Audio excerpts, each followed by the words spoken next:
ಕಾಶಿಗೆ ಬರೋ ವಿಶೇಷ ಕಾರ್ಯಕ್ರಮ ನಾನು ಲಕ್ಷ್ಮಣ್ ಹೂಗಾರ್. ಇಡೀ ದೇಶದಲ್ಲಿ 500,000 ನೋಟ್ ಬ್ಯಾನ್ ಆಗಿ ಇವತ್ತು 35 ದಿವಸ ಆದರೂ ಕೂಡ ಗ್ರಾಮೀಣ ಭಾರತದ ಮೇಲಿನ ಪರಿಣಾಮ ಇನ್ನೂ ಕೂಡ ಸರಿ ಹೋಗಿಲ್ಲ. ಅಲ್ಲಿರ್ತಕ್ಕಂಥ ಕೂಲಿ ಕಾರ್ಮಿಕರು, ರೈತರು, ಸಣ್ಣ ವ್ಯಾಪಾರಿಗಳು, ಇವತ್ತು ಕಬ್ಬು ಸಾಗಣೆ ಮಾಡ್ತಕ್ಕಂಥ ಕೂಲಿ ಕಾರ್ಮಿಕರು, ಪ್ರತಿಯೊಂದು ಕ್ಷೇತ್ರದ ರೈತರು, ಸಣ್ಣ ಉದ್ದಿಮೆದಾರರು, ಇವರೆಲ್ಲರೂ ಕೂಡ ಇವತ್ತು ಪರಿಸ್ಥಿತಿ ಇನ್ನೂ ಕೂಡ ಬದಲಾವಣೆ ಆಗಿಲ್ಲ. ಅಂದರೆ ಹಳ್ಳಿಗಳಲ್ಲಿ ಇವತ್ತು ಯಾವ ರೀತಿಯ ಚಿತ್ರಣ ಇದೆ ಅನ್ನುವಂಥದ್ದು ಇವತ್ತು ಇಡೀ ರಾಜ್ಯದ ಕೆಲವು ಜಿಲ್ಲೆಗಳಲ್ಲಿ ಸುದ್ದಿ ಟಿವಿ ಕೆಲವು ಸ್ಯಾಂಪಲ್ಗಳನ್ನು ತಂದಿರತಕ್ಕಂಥದ್ದು. ಅಲ್ಲಿ ಹಮಾಲರಿರ್ಬೋದು, ರೈತರಿರ್ಬೋದು, ಬೇರೆ ಬೇರೆ ಕ್ಷೇತ್ರದ ಕೆಲಸ ಮಾಡ್ತಕ್ಕಂಥವ್ರು ಮಾತಾಡಿರ್ತಕ್ಕಂಥದ್ದು. ಅಂದರೆ ಇಡೀ ಎಲ್ಲೋ ಒಂದು ಕಡೆ ಈ ನೋಟ್ ಬ್ಯಾನಿಂದಾಗಿ ಒಂದು ಸಂಪೂರ್ಣ ಬದಲಾವಣೆ ಆಗುತ್ತೆ ಅನ್ನೋ ನಿರೀಕ್ಷೆ ಏನಿದೆ ಅದು ದಿನೇ ದಿನೇ ದಿನೇ ದಿನೇ ಅದು ದಾರಿ ತಪ್ತಾ ಇದೆ, ದಿಕ್ಕು ಬದಲಾಗ್ತಾ ಇದೆ. ಯಾಕಂತಂದರೆ ಭಾಳಷ್ಟು ಜನ ಹೇಳ್ತಿದ್ದಾರೆ ಇದು 1 ವಾರದ್ದು, 2 ವಾರದ್ದು, 3 ವಾರದ ಪ್ರಶ್ನೆ ಅಲ್ಲ, ಇದನ್ನು 3 ತಿಂಗಳು 4 ತಿಂಗಳಾದರೂ ಕೂಡ ಬಗೆಹರಿಯಲ್ಲ ಅನ್ನೋದು. ಹಾಗಾದರೆ ಗ್ರಾಮೀಣ ಭಾರತದ ಮೇಲೆ ಯಾವ ರೀತಿಯಾದಂಥ ಪ್ರಹಾರ ನಡೀತಾ ಇದೆ? ಇವತ್ತು 70% ಗ್ರಾಮೀಣ ಭಾರತದಲ್ಲಿ ಇರ್ತಕ್ಕಂಥ ಜನ, ಕರ್ನಾಟಕದಲ್ಲಿ ಇವತ್ತು ಕೃಷಿಯನ್ನು ನಾವು ಅವಲಂಬನೆ ಆಗಿರ್ತಕ್ಕಂಥದ್ದು 70-80% ಜನ. ಮತ್ತು ಗ್ರಾಮೀಣ ಭಾಗದಿಂದ ಇವತ್ತು ಪಟ್ಟಣ ಪ್ರದೇಶಗಳಿಗೆ ಬೆಂಗಳೂರು ವಲಸೆ ಬಂದಂಥವ್ರ ಸಂಖ್ಯೆ ಕೂಡ ಇವತ್ತು ಅತಿ ಹೆಚ್ಚು ದಿನೇ ದಿನೇ ಹೆಚ್ಚಾಗ್ತಾ ಇದೆ. ಸೊ ಹೀಗಾಗಿ ಗ್ರಾಮೀಣ ಭಾಗದ ರೈತರು, ಕೂಲಿ ಕಾರ್ಮಿಕರು, ಕೃಷಿ ಕಾರ್ಮಿಕರು, ಅಸಂಘಟಿತ ವಲಯ, ಸಣ್ಣ ವ್ಯಾಪಾರಿಗಳು ಇವರೆಲ್ಲರೂ ಕೂಡ ಯಾವ ರೀತಿಯಾದಂಥ ಪರಿಸ್ಥಿತಿ ಎದುರಿಸ್ತಾ ಇದ್ದಾರೆ ಅನ್ನೋಂಥದ್ದು ಇವತ್ತು ಕಣ್ಣಾರೆ ನೋಡಿದ್ರೆ ಗೊತ್ತಾಗುತ್ತೆ. ಆದರೆ ಒಂದು ಇಲ್ಲಿ ಬಹಳ ನೈಸಾಗಿ ಬಹಳ ಎಮೋಷ್ನಲ್ ಆಗಿ ಹೇಳ್ತಕ್ಕಂಥದ್ದು ದೇಶಕ್ಕಾಗಿ ಅನ್ನುವಂಥ ಒಂದು ಮಾತನ್ನು ಪದೇ ಪದೇ ಬಳಸ್ತಿದ್ದಾರೆ. ಹಾಗಾದರೆ ಹಸಿದವನಿಗೆ ನೀವು ಹೋಗಿ ಊಟ ಹೇಗಿತ್ತು ಅಂತ ಕೇಳಿದ್ರೆ ಅವನು ಏನು ಹೇಳಕ್ಕೆ ಸಾಧ್ಯ? ಅಥವಾ ದಿನನಿತ್ಯ ಚೆನ್ನಾಗಿ ಊಟ ಮಾಡಿ ತೇಗಿ ವೀಳ್ಯದಲ್ಲಿ ಹಾಕ್ತಕ್ಕಂಥ ಅನೇಕ ಇವತ್ತು ನಮ್ಮ ದೇಶದಲ್ಲಿದ್ದಾರೆ. ಸೊ ಅಂಥವ್ರಿಗೆ ಹೋಗಿ ಕೇಳಿದ್ರೆ ಅವರು ಹಸುವಿನ ಬಗ್ಗೆ ಏನು ಹೇಳ್ತಾರೆ? ಅಂದರೆ ಈ ಒಂದು ಪರಿಸ್ಥಿತಿ ದೇಶದಲ್ಲಿ ಇರ್ತಕ್ಕಂಥದ್ದು ಗ್ರಾಮೀಣ ಭಾಗದ ಪರಿಸ್ಥಿತಿ ಭಾಳ ಭಿನ್ನವಾಗಿದೆ. ಆ ಕಾರಣಕ್ಕಾಗಿಯೇ ಇವತ್ತು ಕಾಸಿಗೆ ಬರ. ಭಾಳಷ್ಟು ಜನರ ಕೈಯಲ್ಲಿ ಕಾಸಿರ್ಬೋದು, ಆದರೆ ತೊಗೊಳಕ್ಕಾಗ್ತಾ ಇಲ್ಲ. ಕೈಯಲ್ಲಿ ATM ಕ್ರೆಡಿಟ್ ಕಾರ್ಡ್ ಇದೆ, ಆದರೆ ಇವತ್ತು ಹಳ್ಳಿ ಜನರಲ್ಲಿ ಎಷ್ಟು ಜನರ ಕೈಯಲ್ಲಿ ATM ಕ್ರೆಡಿಟ್ ಕಾರ್ಡ್ ಇದೆ? ಅವರು ಬ್ಯಾಂಕ್ಗಳಿಗೆ ದುಡ್ಡಿಲ್ಲ, ಗ್ರಾಮೀಣ ಬ್ಯಾಂಕ್ಗಳಿಗೆ ₹1 ಕೂಡ ಹೋಗ್ತಾ ಇಲ್ಲ. ಸೊ ಸಂಪೂರ್ಣವಾಗಿ ಗ್ರಾಮೀಣ ಆರ್ಥಿಕತೆ ಇವತ್ತು ಒಂದು ರೀತಿ ನಿಂತು ಹೋಗೋದಂಥ ಒಂದು ಪರಿಸ್ಥಿತಿ ಆಗಿದೆ. ಆ ಕಾರಣಕ್ಕಾಗಿಯೇ ಕಾಶಿಗೆ ಬರೋ ವಿಶೇಷ ಚರ್ಚೆನ ಶುರು ಮಾಡ್ತೀವಿ.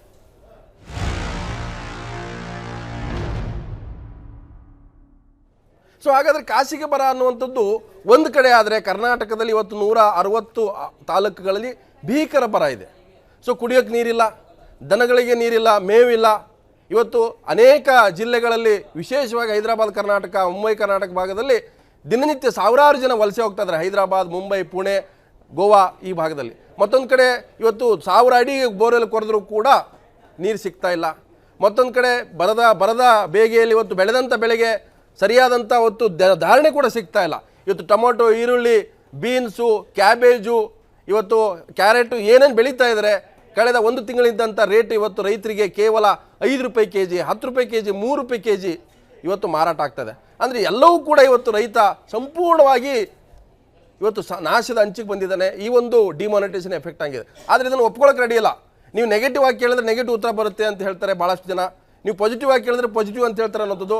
ಆದರೆ ನೇರವಾಗಿ ಏನಾಗಿದೆ ಅಂತ ಹೇಳಿದ್ರೆ ಆ ಪ್ರಶ್ನೆಗೆ ಬರ್ತಕ್ಕಂಥ ಉತ್ತರವೇ ಭಿನ್ನವಾಗಿದೆ. ಸೊ ಈಗ ಒಂದಷ್ಟು ಪಾಯಿಂಟ್ಗಳು ಕೂಡ ನೋಡ್ಕೊಳ್ಳೋಣ.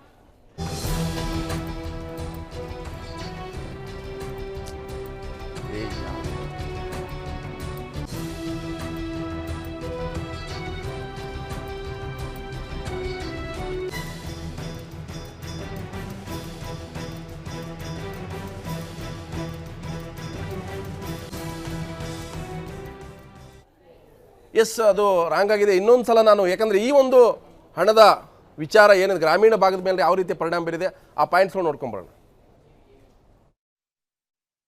ಮುಂದಿನ ಹಂತದಲ್ಲಿ ಆ ಪಾಯಿಂಟ್ಸ್ ತರ್ತೀನಿ.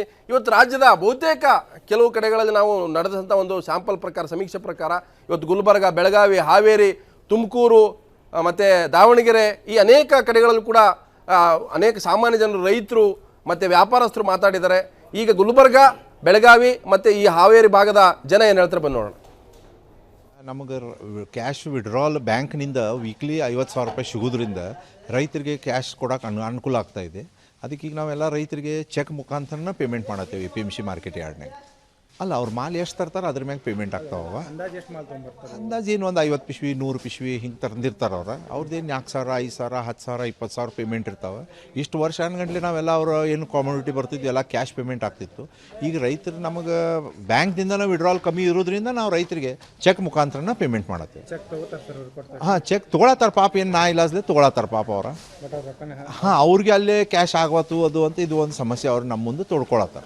ಅಲ್ಲಿ ಅವ್ರ ಊರುಗಳ್ದಾಗ ಕ್ಯಾಶ್ ಸಿಗುವತ್ತು, ನಮ್ಮ ಕಡೆಯಿಂದ ಚೆಕ್ ಹೋದ ಅವ್ರು ಕಲೆಕ್ಷನ್ ಮಾಡ್ಕೊಳತ್ತಾರ. ಬಟ್ ಅವ್ರಿಗೆ ಅದು ಅನುಕೂಲ ಆಗತೈತಿ, ಅವ್ರು ಹೇಳ್ಕೊಳತ್ತಾರ. ನಮಗೆ ನವೆಂಬರ್ 8ರಿಂದ ನೋಟ್ ಬ್ಯಾನ್ ಆಗಿದ್ದರಿಂದ ನಮ್ಗೆ ವ್ಯವಹಾರಗಳೆಲ್ಲ ಭಾಳ ಅಡಚಣೆ ಆಗ್ಲಿಕ್ಕತ್ತದ. ಸಾಲ ಬೇಡ ಬಂದಿರೋ ರೊಕ್ಕ ಕೊಡಕ್ಕೆ ಆಗ್ತಾ ಇಲ್ಲ, ತಗೊಳಿಕ್ ಆಗ್ತಾ ಇಲ್ಲ, ಚಿಲ್ಲರ್ಗಳದ ಅನಾನುಕೂಲತೆ ಆಗ್ಲಿಕ್ಕತ್ತೈತಿ. ಸದ್ಯದ ಮಟ್ಟಿಗೆ ಎಲ್ಲ ವ್ಯವಹಾರ ಬಂದಿಟ್ಟಿದ್ದೀವಿ. ಇನ್ನು ಮುಂದೆ ಏನಾದರೂ ಸರ್ಕಾರ ಏನಾದರೂ ಒಂದು ನಡೆಸ್ರಿ, ಸೌಹಾರ್ದಗಳೆಲ್ಲ ಹಣದ ವ್ಯವಸ್ಥೆ ಮಾಡಿಕೊಟ್ರೆ ಮುಂದೆ ಒರೆಸ್ಬೇಕಂತ. ತಗೊಂಡವ್ರು ಸಾಲ ಕಟ್ಟೋರು ತಗೊಂಡವ್ರು ಏನು ತಂದು ಕೊಡ್ತಾ ಇಲ್ಲ, ಬಡ್ಡಿನೂ ಕೊಡ್ತಾ ಇಲ್ಲ, ಅಸಲು ಕೊಡ್ತಾ ಇಲ್ಲ ಅಂತ ಹೇಳ್ತಾ ಇದ್ದೇವೆ. ಅವರು ಹಣದ ಅಡಚಣೆ ರೀ ಮೇಡಮ್, ರೊಕ್ಕ ಇಲ್ಲ ಅಂತ ಹೇಳ್ತಾ ಇದ್ದಾರೆ. ಅದಕ್ಕೆ ಎಷ್ಟು ಆದಷ್ಟು ತಂದು ಕಟ್ಟಿ, ಹಳೆ ನೋಟಿದ್ರು ತಗೊಳಿಕ್ ಆಗ್ತಾ ಇಲ್ಲ, ಹೊಸ ನೋಟು ಈಗ ತಗೊಳ್ಳಿ ಅವ್ರ ಹತ್ರ ಇಲ್ಲ, ದಿನಕ್ಕೆ 2,000 ರೂಪಾಯಿ ಅಷ್ಟೇ ಬರ್ತಾ ಇದೇವಿ, ನಮ್ಮ ಸಂಸಾರನೇ ಅದರಲ್ಲಿ ಸಾಗಿಸ್ಬೇಕು ಅಂತ ಹೇಳ್ತಾ ಇದ್ದಾರೆ. ಅದಕ್ಕೆ ಏನಾದರೂ ಒಂದು ಸರ್ಕಾರ ಆದಷ್ಟು ಜಲ್ದಿ ವ್ಯವಸ್ಥೆ ಮಾಡಿಕೊಟ್ರೆ ಒಳ್ಳೇದಾಗುತ್ತೆ. ರೈತರಿಗೆ ವರ್ಷಾನುಗಟ್ಲೆ ದುಡಿದು, ಮಳೆ ಸುದೇ ಸರಿ ಇಲ್ಲ, ವರ್ಷಾನುಗಟ್ಲೆ ದುಡಿದು ಬೆಳೆ ಬಂದಿದ್ದಕ್ಕೆ ಹೋಗಿ ನಾವು ಮಾರ್ಕೆಟಿಗೆ ಕೊಟ್ರೆ ಅವ್ರು ಚೆಕ್ ಕೊಟ್ಟಿದ ಮೇಲೆ, ಚೆಕ್ ಬ್ಯಾಂಕಿಗೆ ಕೊಟ್ಟ ಮೇಲೆ ಅದನ್ನು ಮತ್ತು ಕಿವಿ ಹಚ್ಚಬೇಕು. ಅದು 24,000 ರೂಪಾಯಿ ಪೂರ್ತಿನೂ ಕೊಡಂಗಿಲ್ಲ, ಅದನ್ನು ಮತ್ತು ಕಡಿಮೆ ಮಾಡ್ತಾರೆ. ವಾರನಾಗ 24,000 ಕೊಡೋದು ಅಂತಾರೆ, 10,000 15,000 ಇಷ್ಟೇ ಕೊಡ್ಬೋದು. ಆಮೇಲೆ ನಮಗೆ ಭಾಳ ತೊಂದರೆ ಅದು ಇದರಿಂದ. ಇವತ್ತು ನಾವು ತಂದ್ರ ಮಾಲನ್ನು ವಾಪಸ್ ಒಯ್ಯೋಕ್ಕೂ ಆಗಲ್ಲ. ಇವತ್ತು ತಿಪ್ಪಿ ಸುರಿ ಅಂತ ಪರಿಸ್ಥಿತಿ ಆಗೈತಿ. ಇವತ್ತು 2 ರೂಪಾಯಿ 1 ರೂಪಾಯಿ ಕೆಜಿನ ಈರುಳ್ಳಿ ಯಾರು ಕೇಳ್ತಾ ಇಲ್ಲ ಮಾರ್ಕೆಟಲ್ಲಿ. ಇವತ್ತು ನಾವು 2 ಎಕರೆ 1 ಎಕರೆ ಈರುಳ್ಳಿ ಬೆಳೆದು ಲಕ್ಷಗಟ್ಟಲೆ ಸಾಲ ಹೊತ್ಕೊಂಡು ಸಾಲಗಾರಾಗಿವಿ. ಮುಂದೆ 1 ವರ್ಷ ಜೀವನ ಮಾಡಬೇಕು. ಯಾವ ರೀತಿ ನಾವು ಮುಂದೆ ಜೀವನ ಮಾಡ್ಬೇಕು ಅನ್ನೋದು ಅರ್ಥ ಆಗ್ತಾಯಿಲ್ಲ. ಒಂದು ಕಡೆ ಎಲ್ಲಿ ದುಡ್ಡು ಸಿಗ್ತಾ ಇಲ್ಲ, ಇನ್ನೊಂದು ಕಡೆ ನಾವು ಬೆಳೆದಿರೋ ಮಾಲನ್ನು ತಗೊಳೋದಕ್ಕಿಲ್ಲ. ಮುಂದೆ ನಾವು ಯಾವ ರೀತಿ ಜೀವನ ಮಾಡಬೇಕು, ಸಾಲ ಮಾಡಿದ್ದು ಹೆಂಗೆ ತೀರಿಸ್ಬೇಕು ಅನ್ನೋದು ನಮ್ಮ ದೊಡ್ಡ ಇವತ್ತು ಆತಂಕ ಆಗ್ಬಿಟ್ಟಿದೆ. ಇದಕ್ಕೆ ಇವತ್ತೇನು ನೋಟ್ ಬ್ಯಾನ್ ಅಂತಂದೇಳಿ ಮೋದಿಯವರು ತಂದರು, ಅದು ನಮ್ಮ ಮೇಲೆ ಪರಿಣಾಮ ಬೀರಿದೆ. ಇವತ್ತು ಸಣ್ಣ ಪುಟ್ಟರ ಮೇಲೆ ಇವತ್ತು ಈ ಪರಿಣಾಮ ಬೀರೋಂಥ ಯೋಜನೆ ತಂದು ದೊಡ್ಡ ರೈತರಿಗೆಲ್ಲ ಅನ್ಯಾಯ ಮಾಡಿದ್ದಾರೆ. ಮಾಡಲಿ, ಗುಡ್ಡ ಅದೇನೋ ಇಲಿ ಹೊಡಿಯೋಕೆ ಗುಡ್ಡ ಆಗಿದ್ರು ಅನ್ನಂಗೆ ಮಾಡಿಕ್ಕಿದ್ದಾರೆ. ಸಣ್ಣ ಪುಟ್ಟರನ್ನೆಲ್ಲ ಇವತ್ತು ಸಾಯ್ತಾ ಇದ್ದಾರೆ. ದೊಡ್ಡ ದುಡ್ಡು ಇರೋರು ಯಾವುದೇ ಕಾರಣಕ್ಕೆ ಅವ್ರು ಏನು ನೋವಾಗಿಲ್ಲ, ಹಾನಿನೂ ಆಗಿಲ್ಲ, ಎಲ್ಲ ಸೇಫ್ಟಿ ಆಗಿದ್ದಾರೆ. ಇವತ್ತು ನಾವು ಬೆಳೆದಿರೋ ಬೆಳೆಗಳನ್ನು ಮಾರಿ ನಾವು ಜೀವನ ನಡೆಸ್ಬೇಕಂತ ನಂಬ್ಕೊಂಡಿದ್ವಿ. ನಮ್ಮಂಥವ್ರು ಬೀದಿ ಪಾಲಿ ಬಂದಿವಿ. ಅದಕ್ಕೆ ಇವತ್ತು ಇದ್ರ ಬಗ್ಗೆ ಸ್ವಲ್ಪ ಮಾರ್ಪಾಡು ಮಾಡಬೇಕು. ನಾವು ಬೆಳೆದಿರೋ ಬೆಳೆಗಳಿಗೆ ಈ ಕೂಡಲೇ ಏನಾರು ಮಾಡಿ ನಮಗೆ ಎಕರೆಗೆ ಇಷ್ಟು ಅಂತಂದೇಳಿ ಪರಿಹಾರ ಕೊಟ್ಟರೆ ನಾವು ಈ ವರ್ಷ ಬದುಕ್ತೀವಿ. ಇಲ್ಲ ಅಂತಂದರೆ ನಮ್ಮ ಎಲ್ಲದಕ್ಕೂ ಮೋದಿಯವರ ಕಾರಣ. ಅಂತಂದ್ರೆ ಇವರು 1,500 ಕೊಡ್ತಿದ್ದಾರೆ, ಅದು ನಮಗೆ ಅವ್ರು ತೊಗೊಳ್ತಾ ಇಲ್ಲ. ಹಿಂಗಾಗಿ ನಮಗೆ ಭಾಳ ಪ್ರಾಬ್ಲಮ್ ಆಗಿದೆ ಸರ್. ಇಲ್ಲೇನು ಸಮಸ್ಯೆ ಆಗಿದೆ ಸರ್. ಆದ್ರೆ ನಮಗೆ ಏನಾಗೈತೆ ಸರ್, ಅದ ಈಗ 3 ದಿವಸ ನಾವು ಟಮ್ ತಂದು ಇಲ್ಲಿ ಮಾರ್ಕೆಟಿಗೆ ಸಜ್ಜು ಮಾಡಿ ತರ್ಬೇಕಂತಂದ್ರೆ 50 ಪಿಸಿ ರೆಡಿ ಆಗ್ಬೇಕಾದ್ರೆ ನಮಗೆ 15,000 ರಿಂದ 18,000 ರೂಪಾಯಿ ಖರ್ಚು ಬಂದಿದೆ ಸರ್. ನಮಗಿಲ್ಲಿ 10,000 8,000 ಹಿಂಗೆ ಪಟ್ಟಿ ಆಗತ್ತೆ ನಮಗೆ. ಹಿಂಗಾಗಿ ಮತ್ತು ನಮಗೆ ಹಾನಿನ ಆಗೈತೆ ಸರ್. ಅದನ್ನು ದುಡ್ಡು ಕೊಡಲ್ಲ, ಅದನ್ನು ಹಳೆ ನೋಟ ಕೊಡ್ತೇವೆ ಅಂತ ಹೇಳ್ತಾರೆ ಅವರು. ಅದು ನಮಗೆ ಅಲ್ಲಿ ಹೋಗಿ ಬ್ಯಾಂಕಿಗೆ ಕೊಟ್ರು ಮತ್ತು 1 ತಿಂಗಳು ಬಿಟ್ಟು ಬಾ, 2 ತಿಂಗಳು ಬಿಟ್ಟು ಬಾ ಅಂತ ಹೇಳ್ತಿದ್ದಾರೆ. ಅದು ನಮಗಲ್ಲಿ ಹೆಣ್ಣಾಳುಗಳು ನಮಗೆ ಭಾಳ ಪ್ರಾಬ್ಲಮ್ ಮಾಡ್ತಿದ್ದಾರೆ. ಹಳೆ ನೋಟ ಕೊಡ್ತಿದ್ದಾರೆ, ಅದನ್ನು ಅಲ್ಲಿ ಹೋಗಿ ಮತ್ತು ಓದ್ಕೊಡಲು ನಡೆಯಂಗಿಲ್ಲ. ಬ್ಯಾಂಕಿಗೆ ಕೊಟ್ಟಬೇಕು ಮತ್ತು ಹೆಣ್ಣಾಳು ನಮ್ಗೆ ಮತ್ತು ತ್ರಾಸ ಮಾಡ್ತಾರೆ ಸರ್ ಅವರು. ಈಗ ನಾವು ಬೆಳಿತೀವಿ ಸರ್, ಬೆಳೆದ ಬೆಳೆಯೋಕೆ ನಮಗೆ ಮತ್ತು ಅಷ್ಟು ಹಣ ಸಿಗ್ತಾ ಇಲ್ಲ.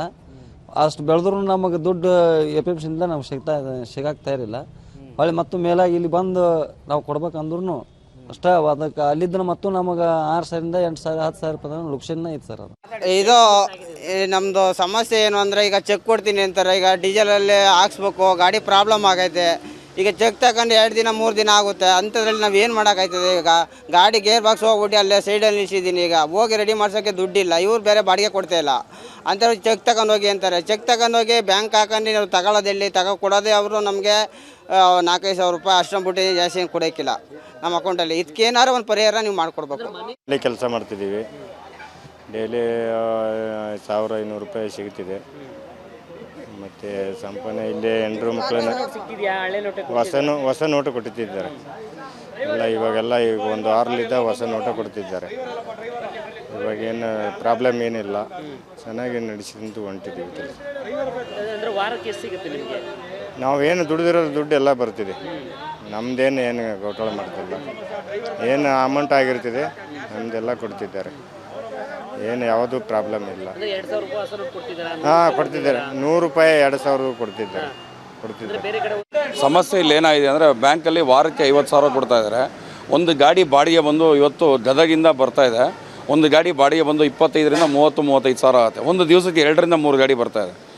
ಅವರು ಡೀಸೆಲ್ಗೆ 5,000 ರೂಪಾಯಿ ಕೊಟ್ಟು ಮಿಕ್ಕಿದ್ದು ಚೆಕ್ ಕೊಡ್ತೀನಿ ಅಂದರೆ ಕೆಲವರು ಒಪ್ಕೊತಾವ್ರೆ, ಕೆಲವರು ಒಪ್ಕೊತಾ ಇಲ್ಲ. ಟ್ರಾನ್ಸ್ಪೋರ್ಟು ಅದೊಂದು ಮೇನ್ ಪ್ರಾಬ್ಲಮ್ ಆಗಿದೆ. ಇನ್ನೊಂದು ಮೇನ್ ರೀಸನ್ ಏನಂದರೆ ಇಲ್ಲಿ ತೊಗೊಳ್ತಾ ಇರೋಂಥ ಗಿರಾಕಿಗಳು ಬೈಯರ್ಸ್ ಯಾರ್ಯಾರು ಇದ್ದಾರೆ, ಆನಿಯನ್ ಬೈಯರ್ಸು, ಫಸ್ಟ್ ಎಲ್ಲ ಇವನು ಒಳ್ಳೆಯವನು ಇನ್ನು ಕೆಟ್ಟವನು ಇವನು ಕೊಡ್ಬೋದು ಆ ಥರ ಈ ಥರ ಅನ್ನೋದಿತ್ತು. ಈಗ ಏನಾಗಿದೆ, ಈ ನೋಟ್ ಬ್ಯಾನ್ ಆದಾಗಿಂದ ಒಳ್ಳೆಯವನು ಈರುಳ್ಳಿ ತೊಗೊತವನೆ, ಕೆಟ್ಟವನು ಈರುಳ್ಳಿ ತೊಗೊತಾನೆ. ಬಿಕಾಸ್ ಅವನು ಚೆಕ್ಕು ಇವನು ಚೆಕ್ಕು, ಅವನು ಚೆಕ್ ಕೊಡ್ತೀನಿ ಅಂತವನು ಇವನು ಚೆಕ್ ಕೊಡ್ತೀನಿ ಅಂತವನು. ಇದೊಂದು ದೊಡ್ಡ ಪ್ರಾಬ್ಲಮ್ ಆಗಿದೆ. ಆಮೇಲೆ ಒಬ್ಬ ರೈತ ಅಲ್ಲಿಂದ ಬರ್ತಾನಲ್ಲ, ಅವ್ರಿಗೆ ಇವರು ಬಂದು ಇವಾಗ ಎಕ್ಸಾಂಪಲ್ ಇವ್ರು ರೈತರು, ನಮ್ಮ ಮಂಡಿ ರೈತರು, ಇವ್ರು ಅಲ್ಲಿಂದ ಬರ್ತಾರಲ್ಲ, ಇವ್ರು ಅಲ್ಲಿಂದ ಅಲ್ಲಿ ಕೂಲಿ ಗೀಲಿ ಎಲ್ಲ ಅದೆಲ್ಲ ಸೇರಿ 5,000-6,000 ರೂಪಾಯಿ ಅಲ್ಲಿ ಕೂಲಿ ಕೊಡಬೇಕಾಗತ್ತೆ. ಇಲ್ಲಿ ಬೆಂಗಳೂರು ಬಂದಾಗ ಅವ್ರ ಪಟ್ಟಿ ಏನಾಗುತ್ತೋ ಅದರಲ್ಲಿ ಒಂದು 5,000-6,000 ರೂಪಾಯಿ ಕೊಟ್ಟರೆ ಆ ಕೂಲಿ ದುಡ್ಡು ಅಲ್ಲೇ ಹೊರಟೋಗುತ್ತೆ. ಇನ್ನು ಮಿಕ್ಕಿತ್ತು ಅವ್ರು ತೊಗೊಂಡೋಗಿ ಬ್ಯಾಂಕಲ್ಲಿ ಚೆಕ್ ಹಾಕ್ತಾಯಿದ್ದಾರೆ. ಅವ್ರಿಗೆ ದಿನ ಪರಿಸ್ಥಿತಿ ಭಾಳ ತೊಂದರೆ ಆಗಿದೆ. ಸೊ ಇದರಿಂದ ಆರ್ಥಿಕ ಪರಿಸ್ಥಿತಿ ಭಾಳ ಎಸ್. ಹಾಗಾದರೆ ಕರ್ನಾಟಕದ ಗ್ರಾಮೀಣ ಜನರ ಪರಿಸ್ಥಿತಿ, ಇದು ಕೇವಲ ಕರ್ನಾಟಕದಲ್ಲ, ಇಡೀ ಭಾರತದ ಗ್ರಾಮೀಣ ಜನರ ಪರಿಸ್ಥಿತಿ ಮೇಲೆ ಆಗಿರ್ತಕ್ಕಂಥ ಒಂದು ಪರಿಣಾಮ.